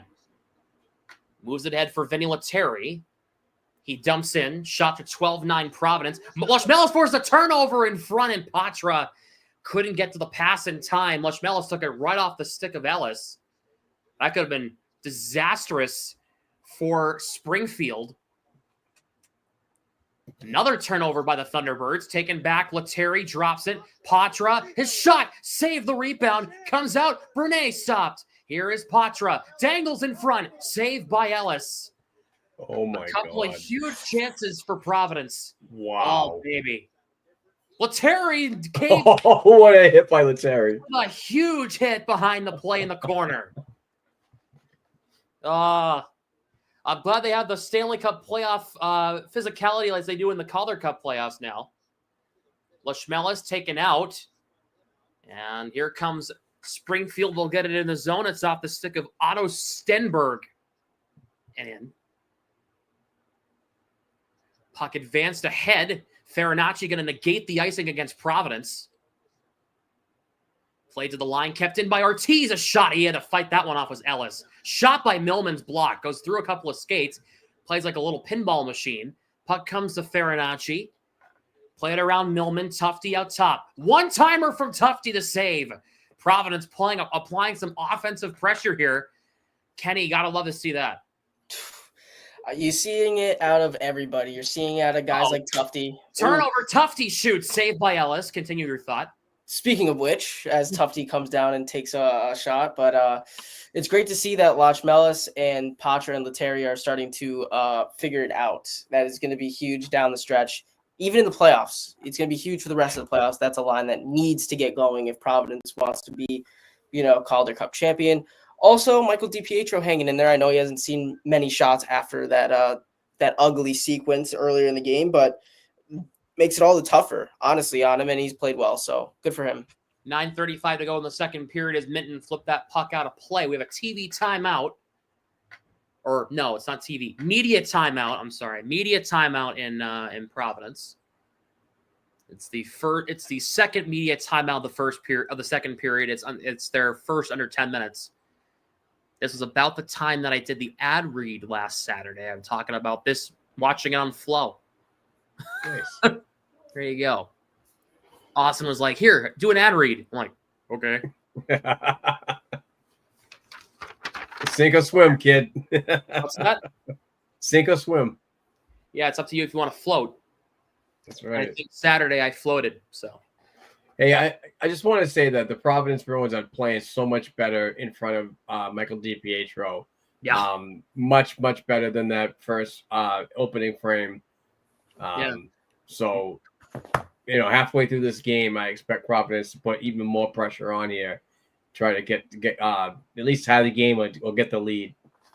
If you haven't heard my commentary and figured it out, then there it is. They're playing much better in that second period. They got a goal across on a Wallstrom power play goal, making things a 1-goal game. Providence looking to tie things up. They win the draw in the neutral zone. Mitten to Callahan to Miss Yule. He'll dump in. Providence trying to pin that puck in. Nice check there by Wallstrom. Dean ahead. Dumped into the zone by Dvorsky. Callahan for Miss Yule. Ooh, a bad pass from Miss Yule. Kept in by Springfield. Yeah. If they were to make any lineup changes for game 2, he's my first vote based off what I'm seeing right now. Yeah. Here is Duran. Plays it around the Callahan. Stretch pass for Wallstrom. Touch pass for Mitten. Mitten enters the zone. Trying to work it into Wallstrom. He's tied up in the corner. Wallstrom forces it to Duran. Duran tied up there by Schoenemann. Off a bounce feed, trying to get it to Mitchell. Kind of a wave at it. Couldn't get it cleanly. Providence will have to go regroup in their own end as Dvorsky gets it in the zone. Mitchell for Brown, ahead off VL. Puck comes to Pitlick. Pitlick shot save. The rebound, Carlin drag, and he couldn't get a stick on it. Oh my God, that would have been gorgeous. It was so close. So freaking Pitlick close. gets tripped by the goalie, and there's no call. Pitlick's shot just goes over the net. Brunet keeps it to himself. Now has it in the near corner, now in the near wing. Taken down. Forced in deep. VL bumped by Schoenemann. Works it to Pitlick. Has Brown in front. Pitlick shoots from the far circle. It gets blocked. Kept in by Brunet. VL in front. Oh. Brown's denied by Ellis. What a chance for Brown in front. VL with a gorgeous feed. Oh, here is Pekka. Shot. Glove save by Mikey DiPietro. Whew. Holy moly. Unbelievable action. If you're not watching on YouTube, go over and do so. Go over to the YouTube chat and go like and subscribe. Join the conversation. We want to hear from you. Not a lot of chatter here in the past little bit. We want to hear you guys give us your thoughts on the game.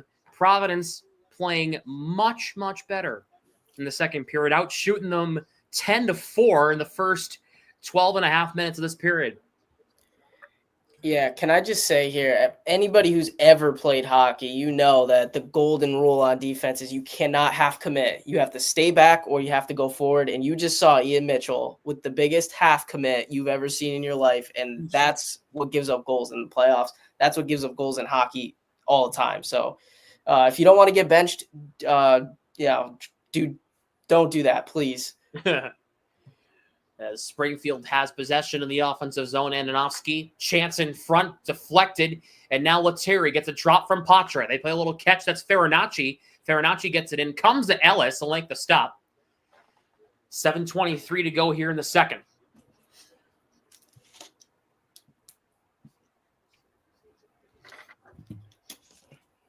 And it's 2-1 in favor of Springfield. Dalton Bancroft's released from his ATO earlier in the week, right, Mark? Yeah, he's going back to school to finish up some studies, but his AHL contract is still going on, so he will most likely be with the team next season. Mellis, they blew the whistle. What for? Austin Rook's pissed. I'm pissed. Why they blew the whistle for? he lost it. I think the referee's owning up to it right now that was on him. Well, they're going to have an offensive zone draw, but Lushmelis had a golden opportunity, and the referee had no idea where the puck was. Oh, my God. That's brutal. Big face-off here for Patra. And it looks like Hugh McGing is waved out of the draw. It's going to be Otto Stenberg instead against Patra. Patra wins it. Lushmelis shoots blocked. Lettieri, his shot saved. Patra fans on the rebound. Oh, that would have been something. Yeah. That would have been something if Patra had got a shot away and probably scored. He had an open net on a rebound. He had an open net and he just whiffed on it. If he got any sort of contact, that's a goal. Lettieri forces it in deep off a block shot. Lushmelis, good pressure. Patra looking to keep possession for Providence out top. Plays it over to Callahan on the near side of the point. Lushmelis, tough shot deflected off Lettieri wide. Here is Lushmelis. Is that 6 skaters? No, it's 5. Okay. I saw 6 for Providence, which I thought would have been a delayed penalty. Guess not. Missiol for Lettieri, back to Callahan. Played around the net. Puck comes to Patra. Patra has Tufte. Patra at the end of a shift, guides it in the zone. Tufte, nice check there. And now here comes Springfield up ahead. They get it into the offensive zone. Brunet for Tufte up ahead. They get this puck ahead. And Eamon McLean is saying the referees are bad. Well, I don't know. They haven't been perfect, that's for sure. Lysell advances the puck, but Springfield gets it back. Chance here for Dean. A shot. Mitchell got a stick on it and blocked it. It comes to the line. Shot. Knuckler goes wide on a shot there from Harrington.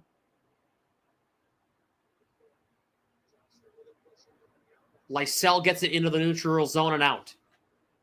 Shots 22-11 in favor of Providence. They're out shooting them 12-5 in the period. Lysell deflects this ahead, trying to connect with Farinacci. Could not. Dvorsky, as Brown is getting held. What is that, ref? Here comes Brown as Tufte and Lysell. Lysell's got it across the line, waiting for an opening. Nice move. The outside, a backdoor pass. Tufte, or it's VL, and he just couldn't put a stick on it. VL gathers it, backhand attempt blocked. Brown's there whacking at it. VL's in there. Oh, what a move by Lysell. That would have been fantastic if that had been led to a goal. Sick move. Oh, boy.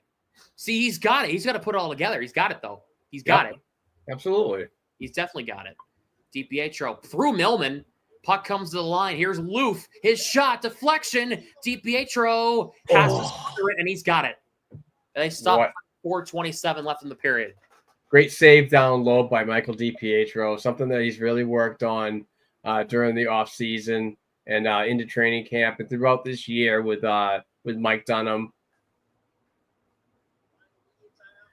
We have immediate timeout with 4.5 to go in the second. Reminder, folks, game 2 of this 3-game series will be live here Friday night, 7 o'clock, right here on the Black and Gold Productions social media. Same way you're watching it here. Over on the YouTube and on Facebook and on Twitter, we'll be live game 2 at the Mass Mutual Center in Springfield, Mass on Friday night. Tune in then and please participate in the live chat. We love seeing the live chat go. Every time we do these live streams, you guys really keep the conversation going. And when it goes, it goes. We want it to go now. So go join the YouTube chat. Go to the Black and Gold Productions YouTube channel. It's just Black and Gold Productions. Head over there and go join the conversation. Can I just say, for people that are, kind of just watching now that the Providence is in the playoffs, you look earlier in the season where Lysell was just brutal to watch. And I don't know if it's a confidence thing, but it looks like a confidence thing from my point of view. Honestly, earlier in the season, it kind of looked like he was doing too much. It looked like he was trying to prove that he deserved to be in the NHL by taking on the world and making a million moves. And you even saw it on a goal that he scored against Springfield, his first of the season, where he kind of just makes a nice move one-on-one that's not always going to work, and it didn't always work. And what would happen was he'd get caught, and then his teammates are changing, and then the opposing team's going the other way. It was just ugly. But this is what you see when Lysel's playing at the top of his game and he's playing confident. You see him making smart moves, surveying the ice, and just taking his time. So yeah, you're absolutely right. As Pitlick enters the zone, VL throws it on net. A high shot goes over Ellis. Brown for Pitlick. Reverses it, trying to get it back to Brown or VL, and Springfield takes it away. Brown keeps it in, shot tipped by VL. Did that catch the post? It might have. Pitlick for Brown. Just past Pitlick's stick was a feed from Brown. Pitlick, a huge hit. He threw it. He threw that huge green light hit on Leo Loof. They get it in the zone. Springfield's got it. Chance in front. Deflected away there by, looks like that's Callahan playing with Ortiz. Brown kept in by Corey Schooneman. Gets free from Pitlick. Schooneman looking in front. Now it's behind the net. I want to keep saying it's Baylor Schooneman, but that's the Celtics player. Ortiz. Oh, stop it. Ortiz is going to be whistled down for what they're going to call, I think, a boarding penalty. And I say absolutely not. He's been tough to watch tonight. What's that? Ortiz, he's been a little tough to watch tonight. Yep. Went down a little easy there. That's what I thought too, Kenny. Just unbelievable. But that's what you have to do when you're getting out-muscled. I mean, Springfield is just getting dominated physically right now. So whatever, but just a brutal call, especially in a playoff game. Yeah, put the whistle away. Yeah, no, they pull it out when the puck's still in play and Providence is about to score. That's when they like to blow the whistle. Yeah, right. Springfield with the power play for the second time. Here's a shot here, and it goes over the net. And it goes high. So Ortiz is in the box, and I am checking to see what they call. They call it cross-checking. Yeah. Laughable.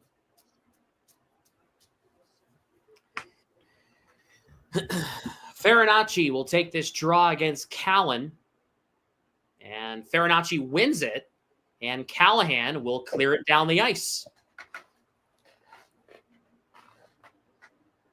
As Springfield will gather back in their own end. It's Bushringer with 3 minutes to go here in the second. 2-1 Springfield. Springfield got both their goals in the first. Luff and Dean. And then Providence got theirs here in the second from Wallstrom on the man advantage. And they played around the net. Springfield has possession. It's Zach Dean out top. Bad turnover, and Farinacci will get it down the length of the rink. Taking advantage of some of little miscues from Springfield, and Providence is clearing the zone. 2:20 to play in the second. Here is Pekka. Played across for Luff, and Brunet and Mitchell tied up. Comes to the line. Luff in front, played back, a deflection. Mitchell's got it. He'll try to clear it, and he gets it out. So there you go. Nice out. Springfield's putting a lot of pressure on here. But not a crazy amount. It's enough to set you off a little bit, but it's not insane. Chance here. Shot goes wide. On a shot there from Alexandrov. They're going to get Ortiz back shortly, probably another 20 seconds. Pekka down to 10 seconds to go in the power play. Here is a chance for Alexandrov. Pekka shoots. It goes over the net. They're going to get Ortiz back right now. Back to even strength. Chance in front, back door, broken up. And now Brown off Ortiz's skate. They couldn't get it out because Ortiz was going on the rush, but Brown was trying to feed him. Brunet trying to chop it. Gets it to Minton. Minton will flip it high and out. Providence will be allowed to get a partial change. And then Springfield does not ice the puck as it was deflected. DiPietro plays it aside. Brunet, Patra trying to advance it. Lettieri gives him a bump. The final minute to go here in the second. 2-1 Springfield. Skinner. A shot from the line misses wide. Cross ice pass comes in front. Shot blocked. Lettieri tied up there. And it looks like Brunet will get this puck out after a huge hit behind the play. Skinner nailed a Providence Bruin. Not sure who it was. Was it Patra? It was Patra. They got that revenge that you were talking about earlier, Mark. Yeah, and it's still going after him. Are talking, and now Patra is exchanging with Hugh McGing. 10 seconds to go. They enter the zone. It's Lettieri waiting. Patra back to Lettieri. Pass broken up. Patra, I just want to see him rip that shot, honestly. And the horn is going to sound in the amp. And it's 2-1 Springfield at the end of 2 as the power play expired. 2-1 Springfield at the end of 2. But Kenny, you got to say, much better second period from Providence there.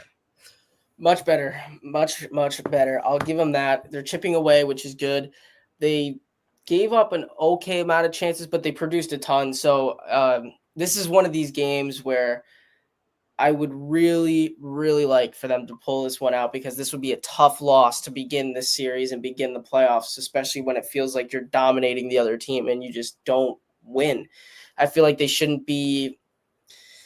It's hockey, so it happens all the time, but it sucks to see that this is the position that they're in going into the third period, because they didn't play, 5 minutes? They played 55 minutes very strongly, and then they didn't play 5 minutes, and then that's what they're going to lose off of.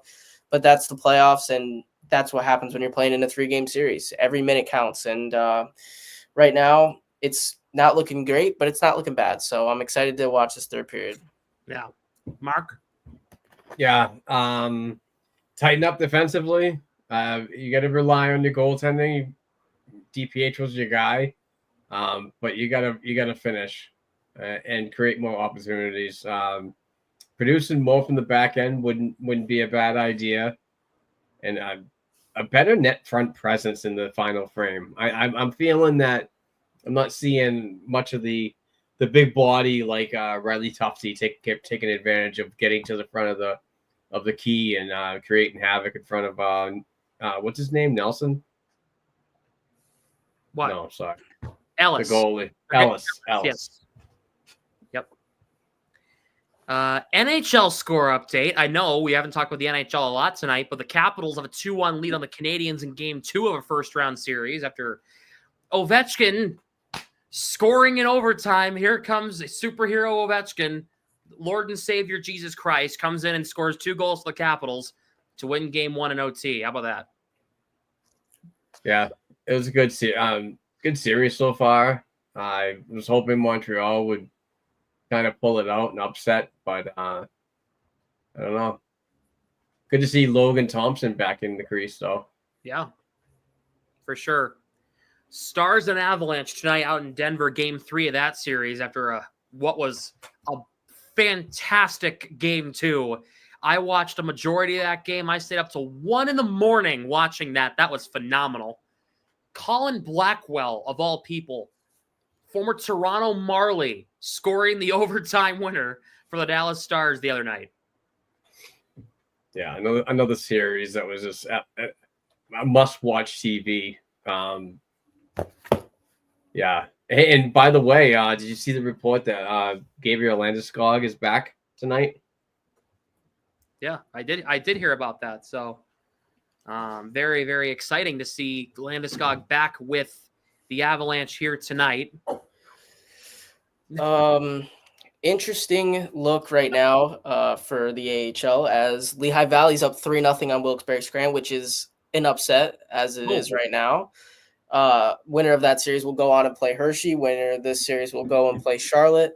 And Dubuque last night getting it done against the Madison Capitals. Cole Spicer, 5 points. Jonathan Morello, 3 points. Kostadinsky, unfortunately, 0 points, but he's also a defenseman who is a tank. So it's not really, expected, I'd say. It'd be nice if he scored, but they didn't. And Muskegon on that side also upset Youngstown, who is the number 1 seed. So Dubuque will be playing Muskegon next round and looking good. Dubuque is looking good. They had a really good series against Madison. Yeah, company colleague Neil Simmons is going to have a field day with Cole Spicer going to Arizona, and Morello going to Boston University, and Konstantinsky, Boston College, correct? Yes.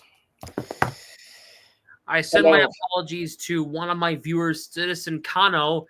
He is a Youngstown Phantoms fan. That is apparently his hometown team, and I apologize. Trevor Kuntar played for the Phantoms. Georgia Mercula played for the Phantoms. Yep. I gotta say, now that Cole Spicer's going to Arizona State, maybe you guys flip that trip from UND to Arizona. We all go down there, we golf, have a good time. I'm down for that trip. I'll tell you what. Oh no, Kenny, are you a golfer?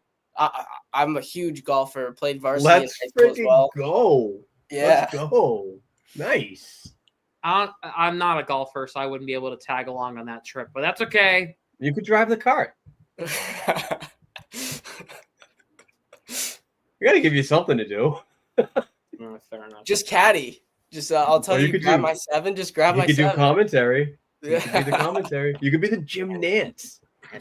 And Mark Allred at the par 4. Great shot. Up and landed it right in the bunker. That's funny. That is funny. No, that's something I don't know. I don't golf. I play mini golf. There you go. I don't know. I'll let you putt. How about that? Yeah, I'll be the designated putter. I'll be somebody's designated putter. You know, in baseball they have a designated hitter. I'll be the designated putter. That's my forte. I've always thought about like doing like a golf tournament with like us from B&G, if there's people. I mean, obviously now I know Kenny's a golfer, but also some other podcasters or hockey writers that would be interested in like put all the the money towards like Massachusetts Special Olympics or something, something cool. For sure. I think that would be awesome. Yeah, well, if you ever plan that, I'm 100% in. I'm saying it right now. 100% in. I don't care where I am, what I'm doing. I'm in. I'm down to golf with anybody, anytime. Nice. Now, looking at the AHL scores, Rockford and Chicago. That's an in-state rivalry, huh? Scoreless in the first. 6 minutes to go out in the All-State Arena in the Rosemont Horizon.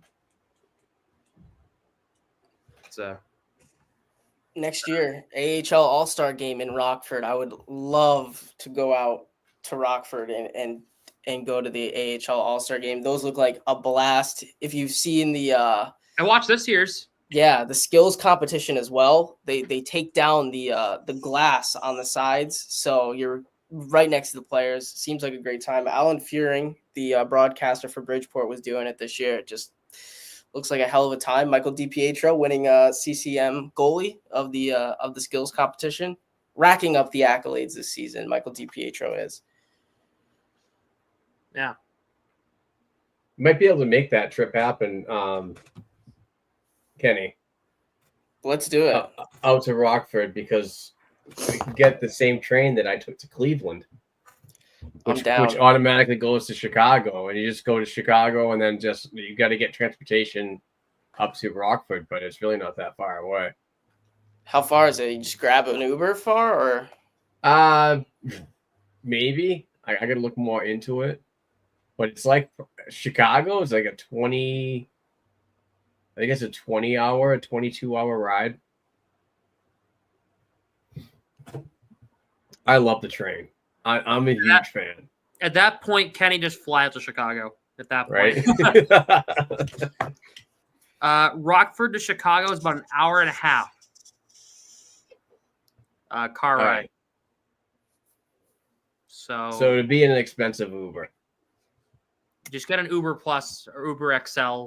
You'll be fine. Expensive, but not impossible. That's right. What I'm hearing. Put it on the company credit card. There is an airport in Rockford. Hold on a minute, okay? Chicago Rockford International Airport. Okay, this could happen. Okay, we can get you to Rockford, direct flight. We can make it happen, Kenny. We can make this happen. I swear. I'm looking it up right here.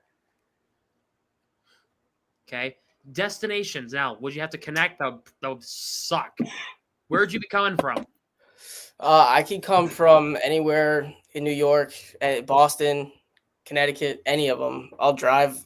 I would drive farther just so I don't have to like connect. Obviously, I think that's fair. But living in Connecticut, you kind of have access to both. How far are you from TF Green? Oh, I have no idea. I've never been. Providence. It's near Providence. Oh, it's in then 2 hours probably. That's how 2 far hours. I am away from Amica Mutual Pavilion. Okay.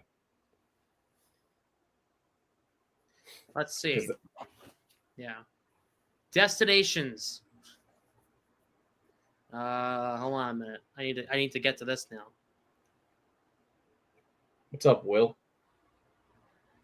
Oh. Well, okay, that's an issue. Destinations. Cancun. Yeah, great. Nice. Costa Rica, Fort Myers. Hey, you want to cover the Red Sox? There you go. They have a spring training facility down there. Las Vegas, Nashville, Orlando, Phoenix, Punta Cana, Sarasota, and Tampa. Nashville trip would be fun. Oh. Nashville? Mm-hmm. Can we check if Providence is playing in Cancun anytime soon? What a company trip that would be. That's awesome. I'll have to get one of those apps for the private jets and see how much that is. Well, is Henderson in it?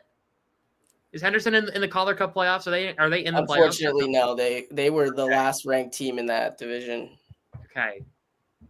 I was gonna say if they were, is Tucson in it? They are. Okay. Tucson. If Providence gets to the Calder Cup playoffs, we can get you to Phoenix. You have to get to Tucson somehow. Okay. we can do it. I'm not trying to advance any thoughts here, but if they do end up getting to the second round and playing in Charlotte, if it hits me on a Saturday, if the game's on a Saturday, I will go. You're going to Charlotte. Yeah, it's got to be on a Saturday. Because I go. wanted to go to this game, but my work schedule is just too tough to cover any weekday games. Yeah, well, don't feel bad. Look at the seats. There's nobody there right now. I looked it up. And that's why, because it's Wednesday. The official attendance tonight, it's a Wednesday night, so this is 3,184 tonight. That's 3,000 for a playoff game is ugly. I guarantee on a regular season, they're 8,000-9,000. But that's just Friday, Saturday, and Sunday. Yeah, I guarantee Sunday, if there's a game 3, it'll be packed. Guaranteed. Oh yeah. Guaranteed. Game 2 in Springfield's going to be packed too. The Mass. They usually do pretty well for attendance anyway. So.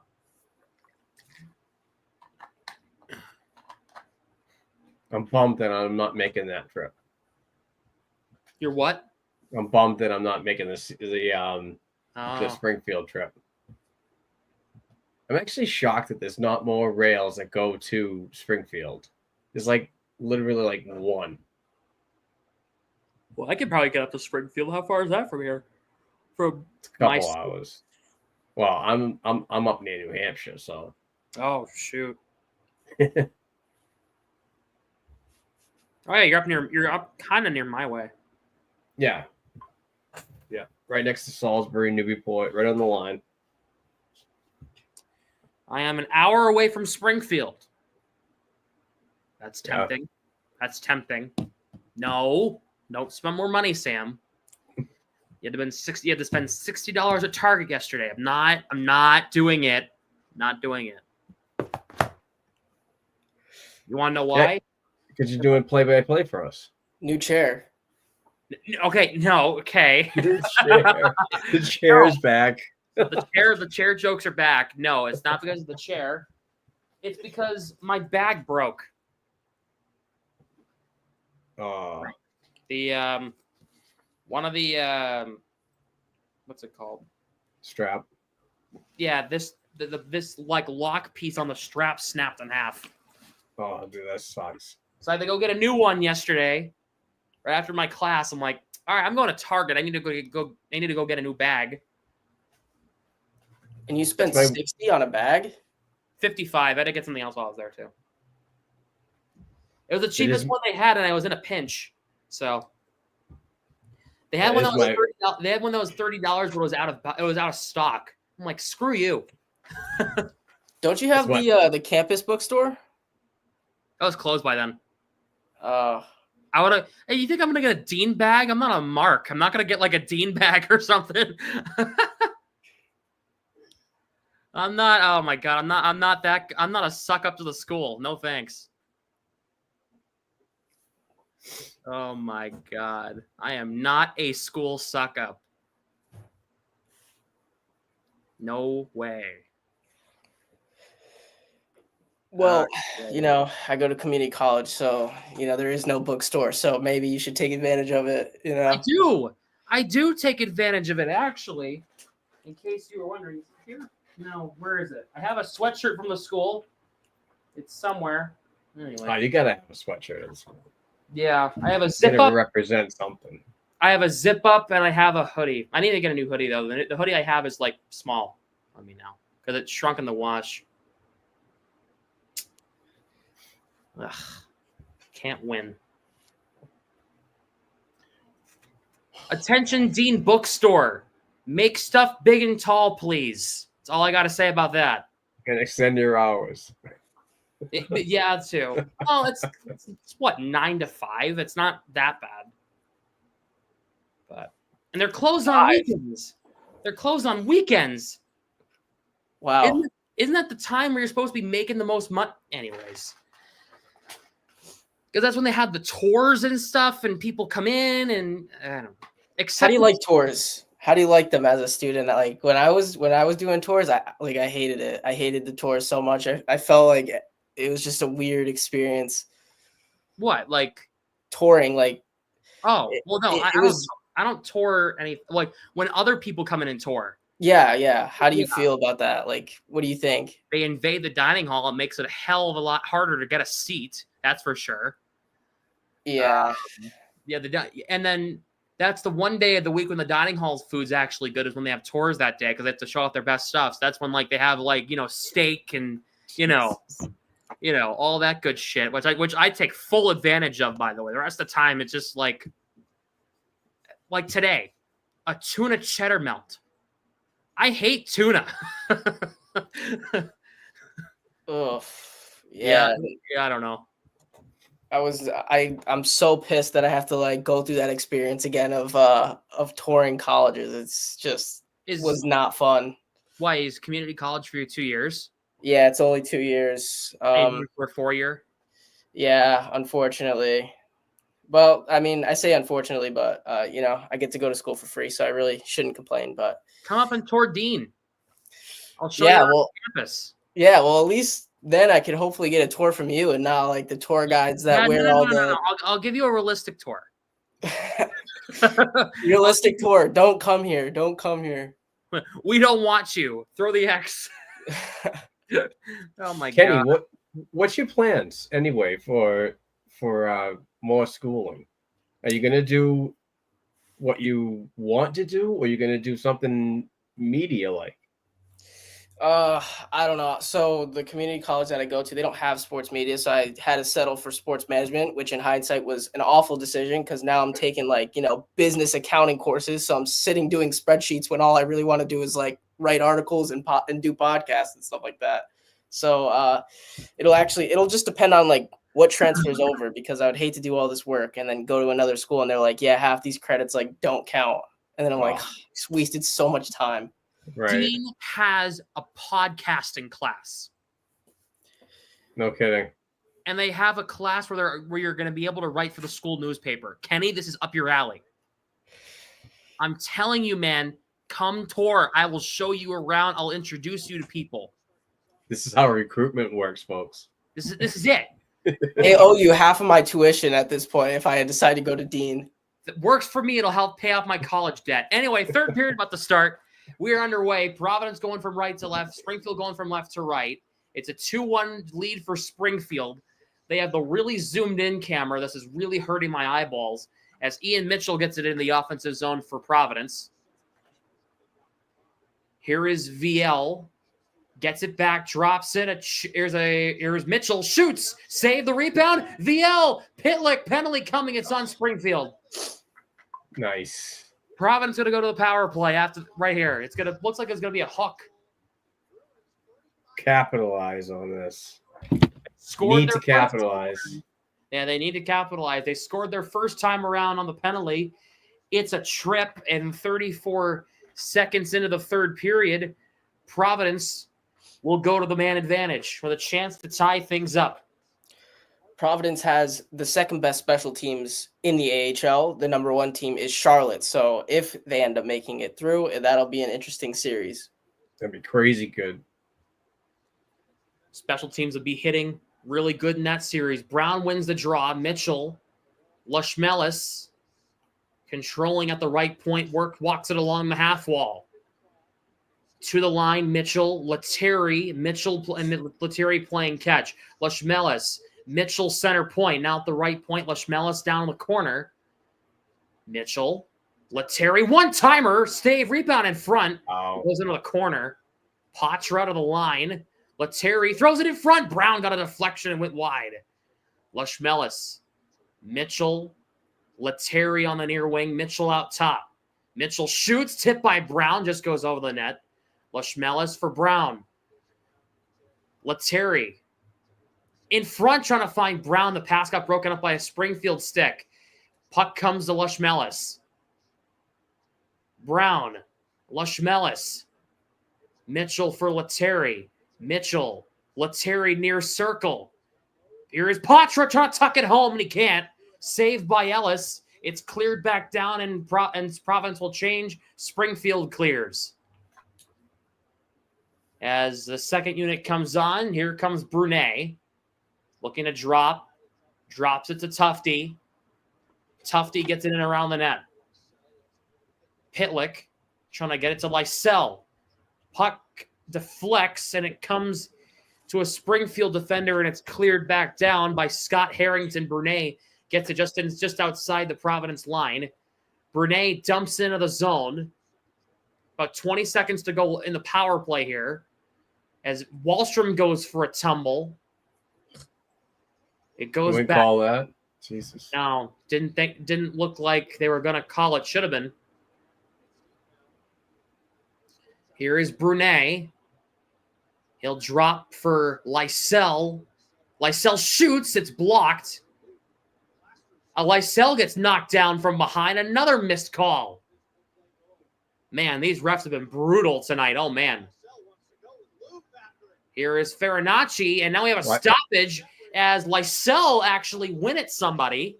Yeah. He wanted to drop the gloves with somebody. Oh, my goodness.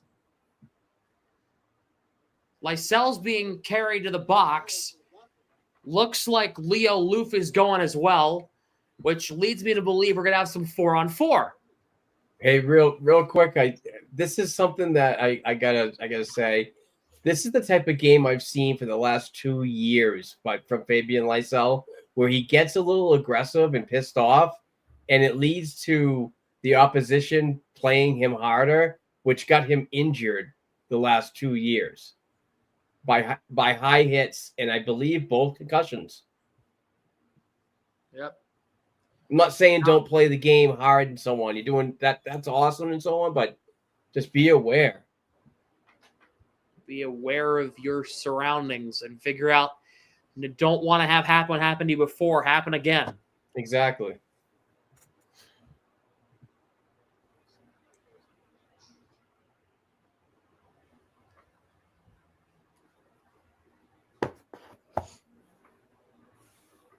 So it's going to be Brown, Millman, Pitlick, and I think Ortiz out there for Providence. It's 4-on-4 for the next 2 minutes. Big tie-up off the draw. It comes to Providence. It's Chris Ortiz for Millman. Now get back to the wide camera shot, please. Millman flips it into the zone. Pitlick tied up. Pitlick working it 4-on-4. Ortiz down low to Pitlick. Pitlick to the line, Ortiz. Ortiz steps up and shoots the save. The rebound goes into the corner on a shot from Chris Ortiz from out top. Here comes Springfield. Here is Pekka. He's got it covered by Brown. Pass deflect, kept in by Hunter Skinner. You can really tell who it is now. Here's Pekka. Skinner drops it. Budenheiser, chance in front. What's his name? Bushrager? I don't know. Budenheiser. Who the hell's that? Bushinger.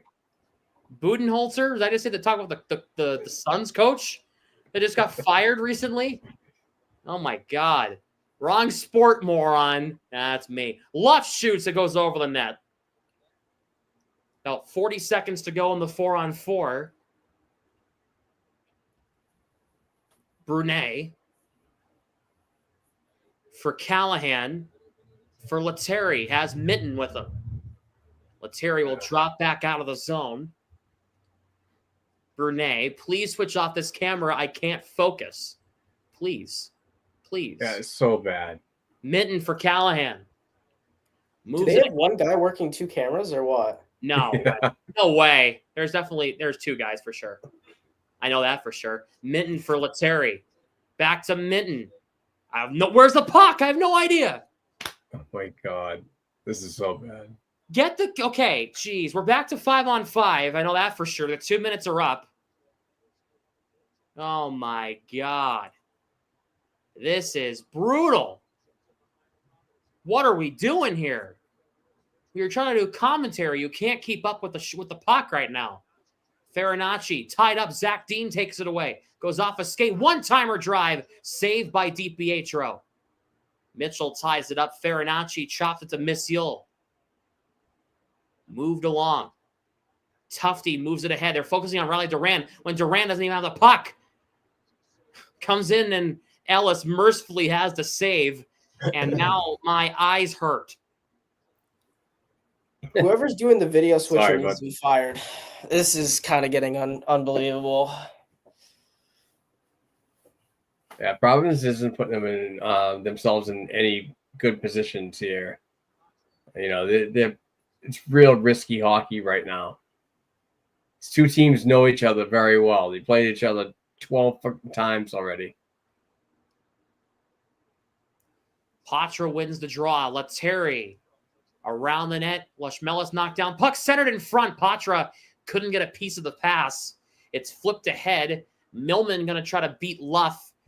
Luff advances it. Millman tied up. Here is Alexandrov. Played around. Pass intercepted by Lashmelis. Moves it ahead. Lettieri almost had a breakaway. Almost, but he got cut off there. Patra takes it away. Plays it across Ortiz. Shot on net blocked. Lettieri to Ortiz at the point. Ortiz shoots a knuckler. And it's blocked. Lashmelis poke checked.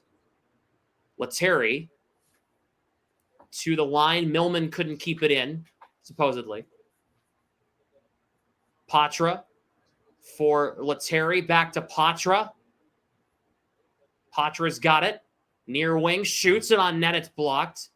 Missiol. Lettieri. Save by Ellis. That puck died in the corner. Lashmelis for Callahan. Taken back, and Springfield will flip this out into the neutral zone. Actually, they didn't. It's kept in by Providence. Luff plays it around. VL poke checks it. Into Pitlick. Pitlick looking to the line. Puck comes to Missiol. Callahan fires one on, just deflects wide. VL for Brown. Plays it around the net. Puck comes to the line. Missiol for Brown. Brown reverses it around. Callahan as a Springfield Thunderbird blew an edge. Pitlick with a nice shoulder-on-shoulder hit. Oh, man. They fixed it. Thank God they heard our criticism. VL. Pitlick in alone. Dangles how he put it. Oh, my God. Pitlick almost tied the game. Come on, boys. Brunet, his shot's blocked. Providence putting on the pressure now. VL's shot goes wide. Shots are 29-14 in favor of Providence. Mitchell plays it around Brunet at the point. Brunet plays it back to the other side of the point. Mitchell, puck deflects out. This is going to be icing here. And it's going to be icing against Springfield. And Providence will get an offensive zone draw after a couple of good chances. Mark just couldn't put anything home. Yeah, I got to take advantage of the icing call here and the no change for the Springfield Thunderbirds. 12-12 to go in the third. Kenny, did you think Pitlick was scoring right there? Well, you hope. My other hope was that they finally would switch off of this camera, which they did, and I'm happy about that. But it was a nice save by Ellis. So. Wallstrom's shot saved by Ellis. Speaking of, another save by Ellis on Wallstrom, Kenny. Yeah, another shot by Wallstrom, which you like to see. He's got an NHL shot for sure, and it looks like they're going to a media timeout, unfortunately. Yep, media timeout. 12:09 to go in the third. Springfield 2, Providence 1. Shots 30-14 Providence. Something's got to give. So, if Providence loses this game, do you go back to DiPietro for game 2, or do you let Bussy take game 2? It's not DiPietro's fault they're losing, so I'd stick with DiPietro at the moment. I would agree with what Sam said.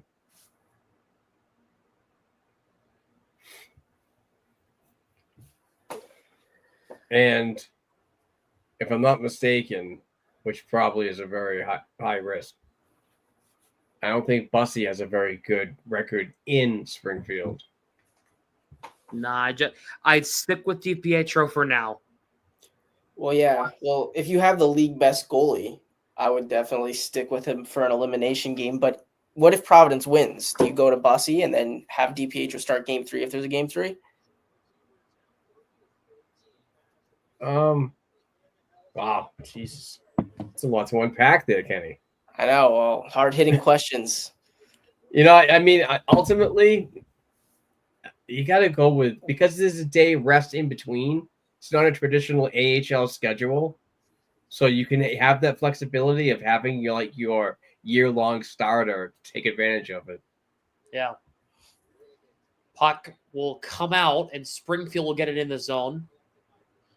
Brunet plays it around, trying to get it to Mitchell. Could not. Springfield holds it in for the moment. VL will force this puck into the neutral zone. Schoeneman's got it. Moves it ahead, and Brunet breaks it up. Moves it ahead now. Brown deflects in. Pitlick has Brown in front. Couldn't find him. Brunet on the near wing. Now in the corner. Pitlick drops it for Brown. Brown's in some trouble. Gets it around Skinner. To the line, Mitchell. Into Brown. VL has Pitlick in front. VL waiting. Delaying. Firing. Couldn't put it in front. Pitlick. Brunet shot. Save in front. Here is Pitlick again. For Brown. Trying to play it out top. And Springfield gets this away for the moment. So again, another quality chance, just couldn't put it home. As Ian Mitchell will carry it ahead. Touch pass to Minton. Here is Minton's shot, saved by Ellis. Duran forces it to Minton. Minton's got it. Controlling on the near wing. Fires one. Knuckler in front. Wallstrom trying to poke it away from traffic. Ortiz steps up and keeps it in and forces it back in deep. Played around. Millman with the pinch there. Wallstrom keeps it in, forced out of the zone eventually. But Providence maintaining possession for the moment. Now they're not. And it's dumped into the zone there. And Ortiz will try to advance this. Kept in by Springfield to the line. Here's a chance here. A shot saved by DiPietro. The rebound is cleared away. Springfield keeping it in. Another drive. A tipped in. No. Oh. No, they're going to say no goal. Springfield celebrating. Oh, But they're going to say no goal on the ice. Wow. That was deflected. It looked like it might have gone in. Wow, everybody was confused on that one. I was confused as well. Yeah, me too. Lettieri for Patra. Patra bumped off the puck by Skinner. Got to wonder if there's going to be some sort of review of that, but they don't really have that in the AHL. Patra has Tufte and Lettieri. Patra gets it in the zone. Puck comes to Lettieri, trying to play it across to Patra. So Springfield might have scored, but it did not count, and they will play on. Providence has been putting on the shots lately. They're up shooting Springfield 33-15 right now. They just need to put one on the back of the net here. As time is ticking, under 9 minutes to go. That puck deflects in the zone. Brunet against Callan. Brunet wins the battle.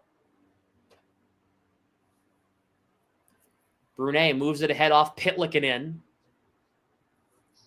Eamon thinks it went in, and it looked like it went in. It definitely did look like it went in. I'm sure Eamon's got better eyes than I do. Now, a penalty on Springfield here. High sticking's coming. It's going to be on Tanner Dickinson with 8:25 to go. Providence to the man advantage again. Bleed. Give us 4. Oh, it is. It is 4. It's a 4-minute penalty. Oh, it is double minor. They're going to call it a double minor. Wow. Springfield getting hosed by a no-goal call and then a double minor. Oh, baby. Providence, you have to capitalize. Yep. Now, this is the situation that it kills you not to have Merkulov, because he is a power play merchant, to say the least. He's the guy that finds the players right in front of the net. Like, the amount of times that you've seen tap-in goals just off of Merkulov's passes is incredible, and this is where it's going to hurt the most. I said it before, it would be interesting to see like how, because the team is just incredibly deep. So not having Merkulov for the 5-on-5 isn't a big deal, but for the power plays, it's going to be huge. I think they're reviewing to see if this puck went in here. Yeah. The referee's door is open.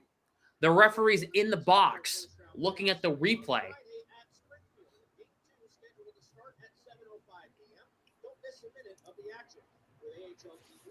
Man,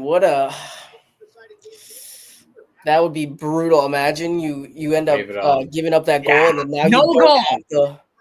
Yeah, there we go. No goal is called. Thank God. So now it went from being 3-1 Springfield to now being a 4-minute high stick. Amen. I take your good eyes back. It's going to be a 4-minute high sticking penalty on Springfield again. Providence to the man advantage. The first time they had a double minor penalty, a power play, they connected on it on Wallstrom's goal. They could use another one right here.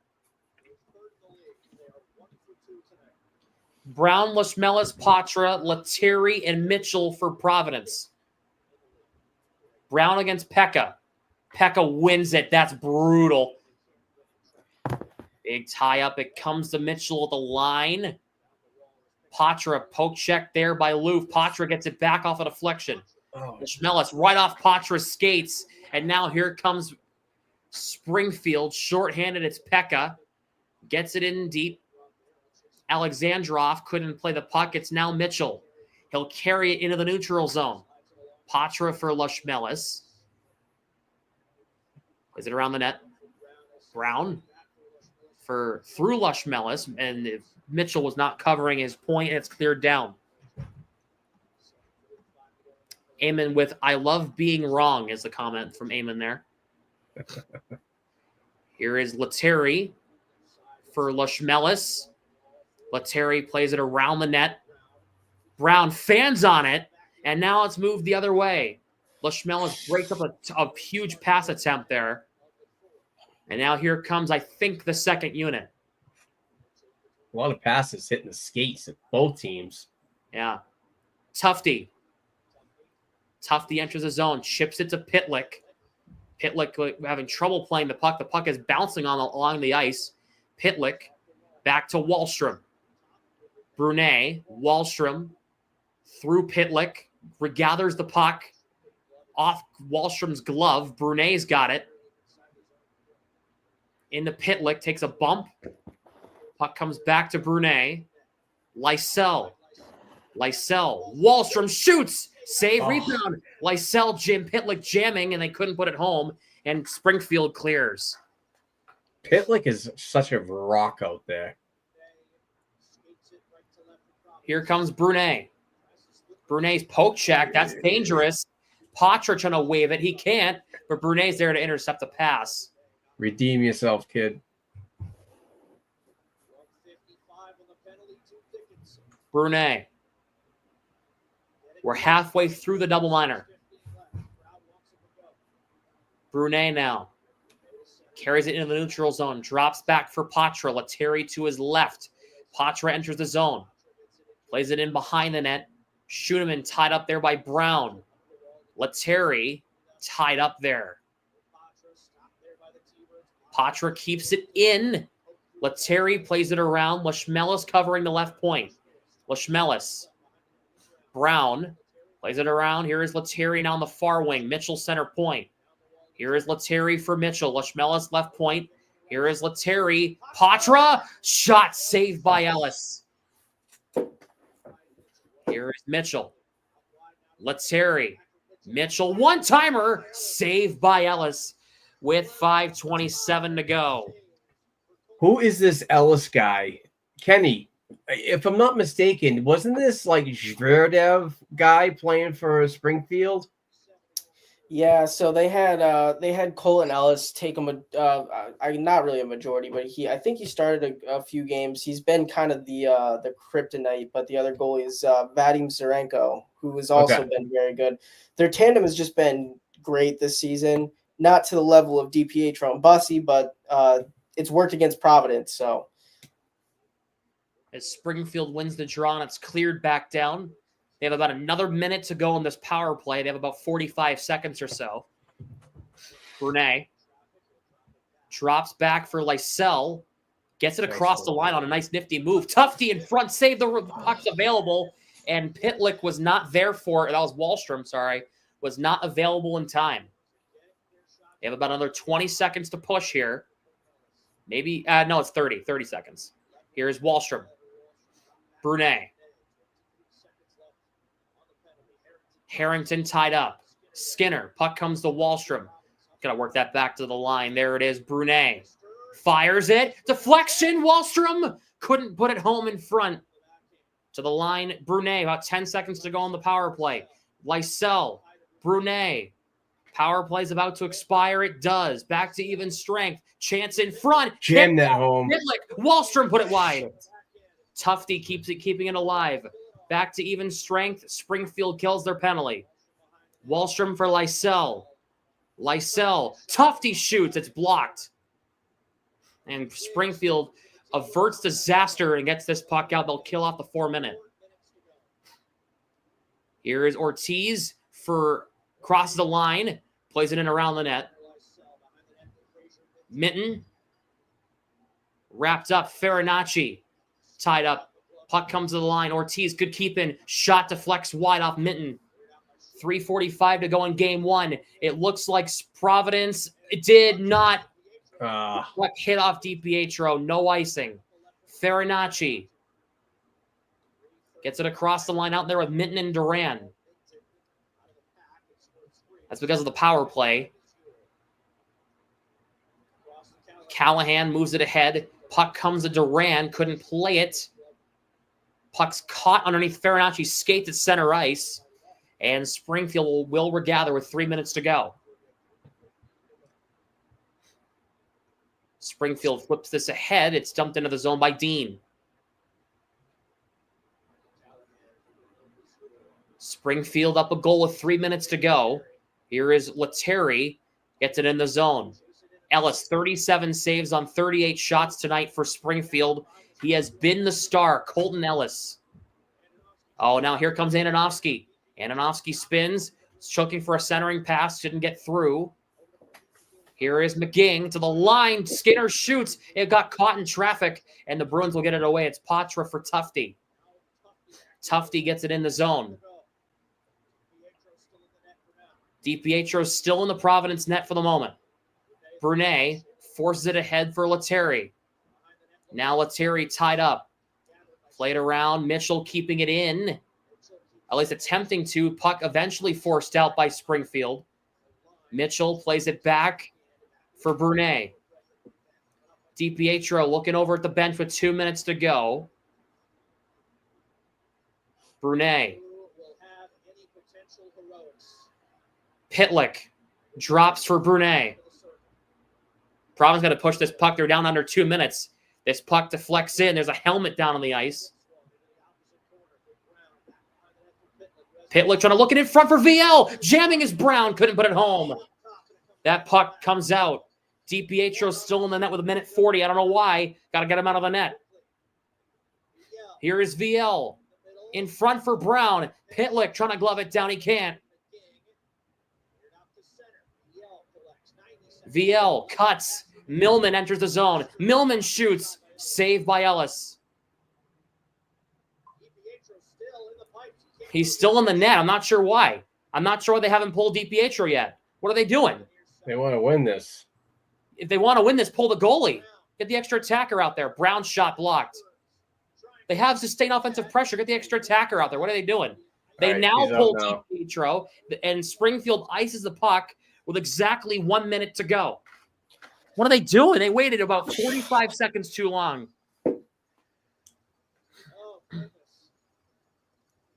Oh, God. Oh, they took a penalty. Yeah, Jeffrey VL slashing. Damn. Come on. It's going to be on Chris Ortiz. Is I it? think. It looked like it was on Ortiz. Or is it on VL? It's on VL. I got VL on the... It's on VL. Yeah. Okay. Brutal. Wow. Take a timeout. Yep, that's exactly what they're doing, I think.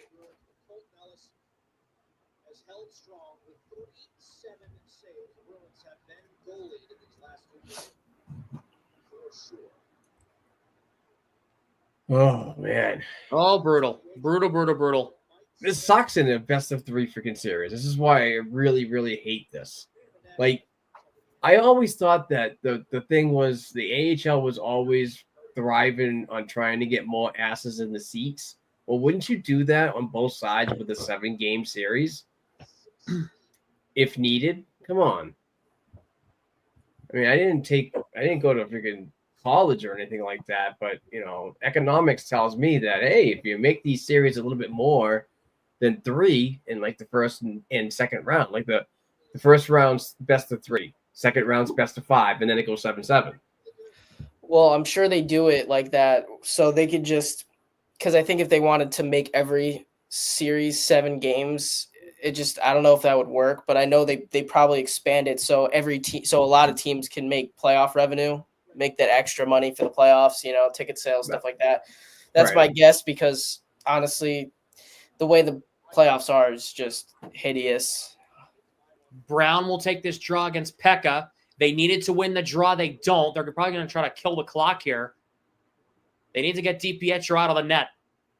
That's for sure. Need to get back to even strength here. Here comes Pitlick with Brown. There goes DiPietro. They're going to pull the goalie here. Pitlick, nice hit on Schooneman. Mitchell behind the net. He's pushed. He's up on the play. Brown. It's 5-on-5. Lettieri, the extra attacker. Looking to center, can't. Lettieri plays it past Brown. Mitchell at the point, 30 seconds. Mitchell plays it Lettieri. Lettieri for Brunet. Brunet shot tipped. It goes wide. 20 seconds to go. Mitchell waiting, cutting, delaying in front. Luff will get this away. Brunet keeps this in down to 15. Brunet fires, blocked. Mitchell tied up with Brunet, tied up with 10 seconds. Lettieri trying to dig this free. Mitchell's got to step up here. Down to 5 seconds. They're pinning it in the corner. The puck comes free. Oh! Brunet in front. Puck went just wide, and Springfield wins. Oh, man. Game 1, 2-1, your final. Jesus. That was a tough one. Real tough one to lose. They got goalied, and they lost. They did too. Springfield wins game 1, 2-1, your final. at Amica Mutual Pavilion. Springfield's going to take a 1-0 series lead. Wow. Yeah, it's not going to be very easy road trip. It's going to be a short road trip, but it's not going to be an easy one in Game 2 at the Mass Mutual Center in downtown Springfield, Massachusetts. Final stats coming in here on this one.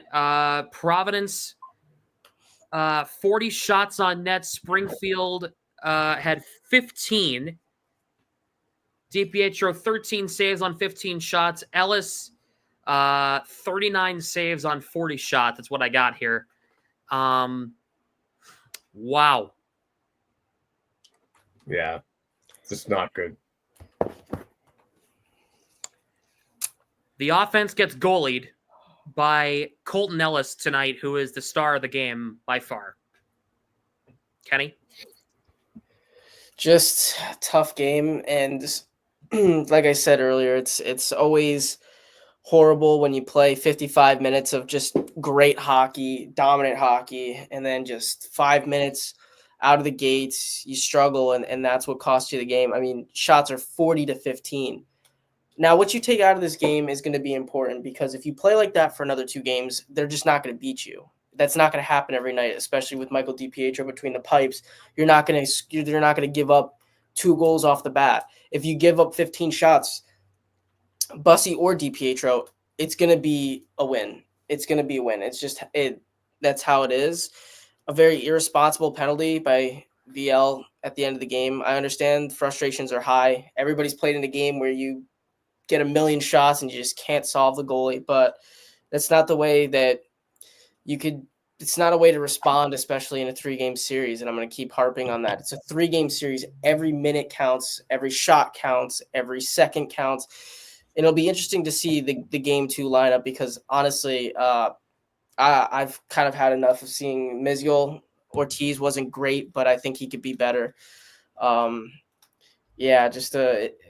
It's a tough game, and it sucks because, for me, I enjoy covering this team, and it sucks to think that in, 1 game it could be all over in the first season. It's just it's gone, but it'll be interesting to see what happens. But other than that, it's been a great stream. So yeah, it was fun tonight, though. Yeah, I had a blast. I love doing these, and having, again, as the play-by-play just adds just another dimension to this whole thing that we're doing here. I hope you guys enjoyed that one. That was a fun one to call, even though Springfield pulls out the win. It was still a fun one. Sorry, my reaction was to Montreal, Washington. Jake Evans just got absolutely robbed. Call Washington police department. Hell, I call the President's Secret Service, because that's a highway robbery that just occurred. Logan Thompson just made an unbelievable save on Jake Evans. So good. It should be 2-2. It should be 2-2 in that one. Anyway, sucks to see Providence lose Game 1 in a game that they pretty much dominated for the most part. They just couldn't solve Colton Ellis, who I'd be shocked did not start Game 2. My same thoughts go with DiPietro. He was not the issue tonight. The issue was they just couldn't score. And I think that's going to be something they work on in practice probably tomorrow before Friday's game against the Thunderbirds. So, yeah, it's going to be good to have a day of rest, and hopefully it's a good, not a hard practice, but just one that identifies some of the holes that were exposed in this game, because, like I said before, these 2 teams have played each other 12 times, so they have books on each other because of that, and it's just Providence is just going to be the better team moving forward, and it's going to be a hostile environment. So regardless of who's in net, they're just going to have to steal this game and prove to the guys, to themselves and the guys in front that they want it as well, as bad as them. Yeah. Logan Thompson just made another amazing save. Anyway, yeah, definitely they need to prove it to themselves. They need to make I think they're going to make some lineup changes. I would not be surprised if Georgi Merkulov comes back into the lineup on Friday for Providence, especially in an elimination scenario. would not shock me. I don't know about you. I don't know about you, Kenny. Well, even if he's just on the bench and then comes out for the power play scenarios, I'd be fine with that if he's really that injured. But like I said, I don't think it's all doom and gloom.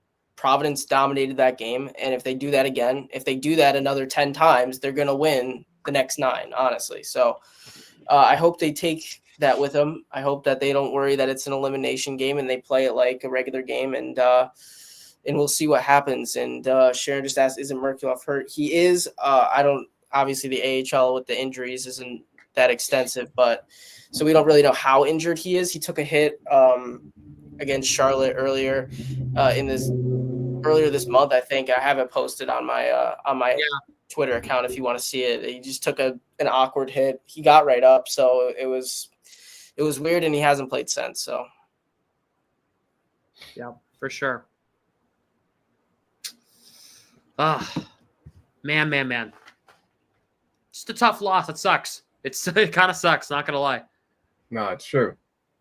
You know, a Bruins fan base that's trying to shift from not being in the playoffs to focusing their attention on the stars of tomorrow and the Bruins minor pro system getting some attention tonight is, it's not very good for everybody, but hopefully that same crowd comes back and pays attention on Friday night. It should be a good game in hostile environment, and we're going to be here for it. So I'm really excited about, covering this team throughout the Calder Cup playoffs, how long or short they might be. Yeah, for sure. Well, this was a blast. I hope you guys enjoyed it here tonight as much as we did, which I think Mark, Kenny, and I can say on behalf of them, we had a great time tonight. Hopefully you guys enjoyed. If you did, make sure to go over to the Black and Gold Productions YouTube channel, hit the like button, and subscribe to the channel if you have not yet. Make sure to hit the notification bell. We will be live. The three of us will be back here Friday night, Game 2. Providence and Springfield be over in Springfield for Game 2. If need be, Game 3, Sunday afternoon at 3:05 start at the AMP. We'll be live right here on those for that game as well, if we get to that game. And make sure to follow us on social media at Kenny Kaminsky on Twitter, at Black and Gold 277 over on Twitter, and at Sam Smith on YT. It's on the screen. You should go follow us over there. And with that being said, have a great rest of your Wednesday. We'll be back with you on Friday for Game 2 of Providence and Springfield. For Mark, Kenny, and myself, signing off for now. See you on Friday for Game 2. Go Bees.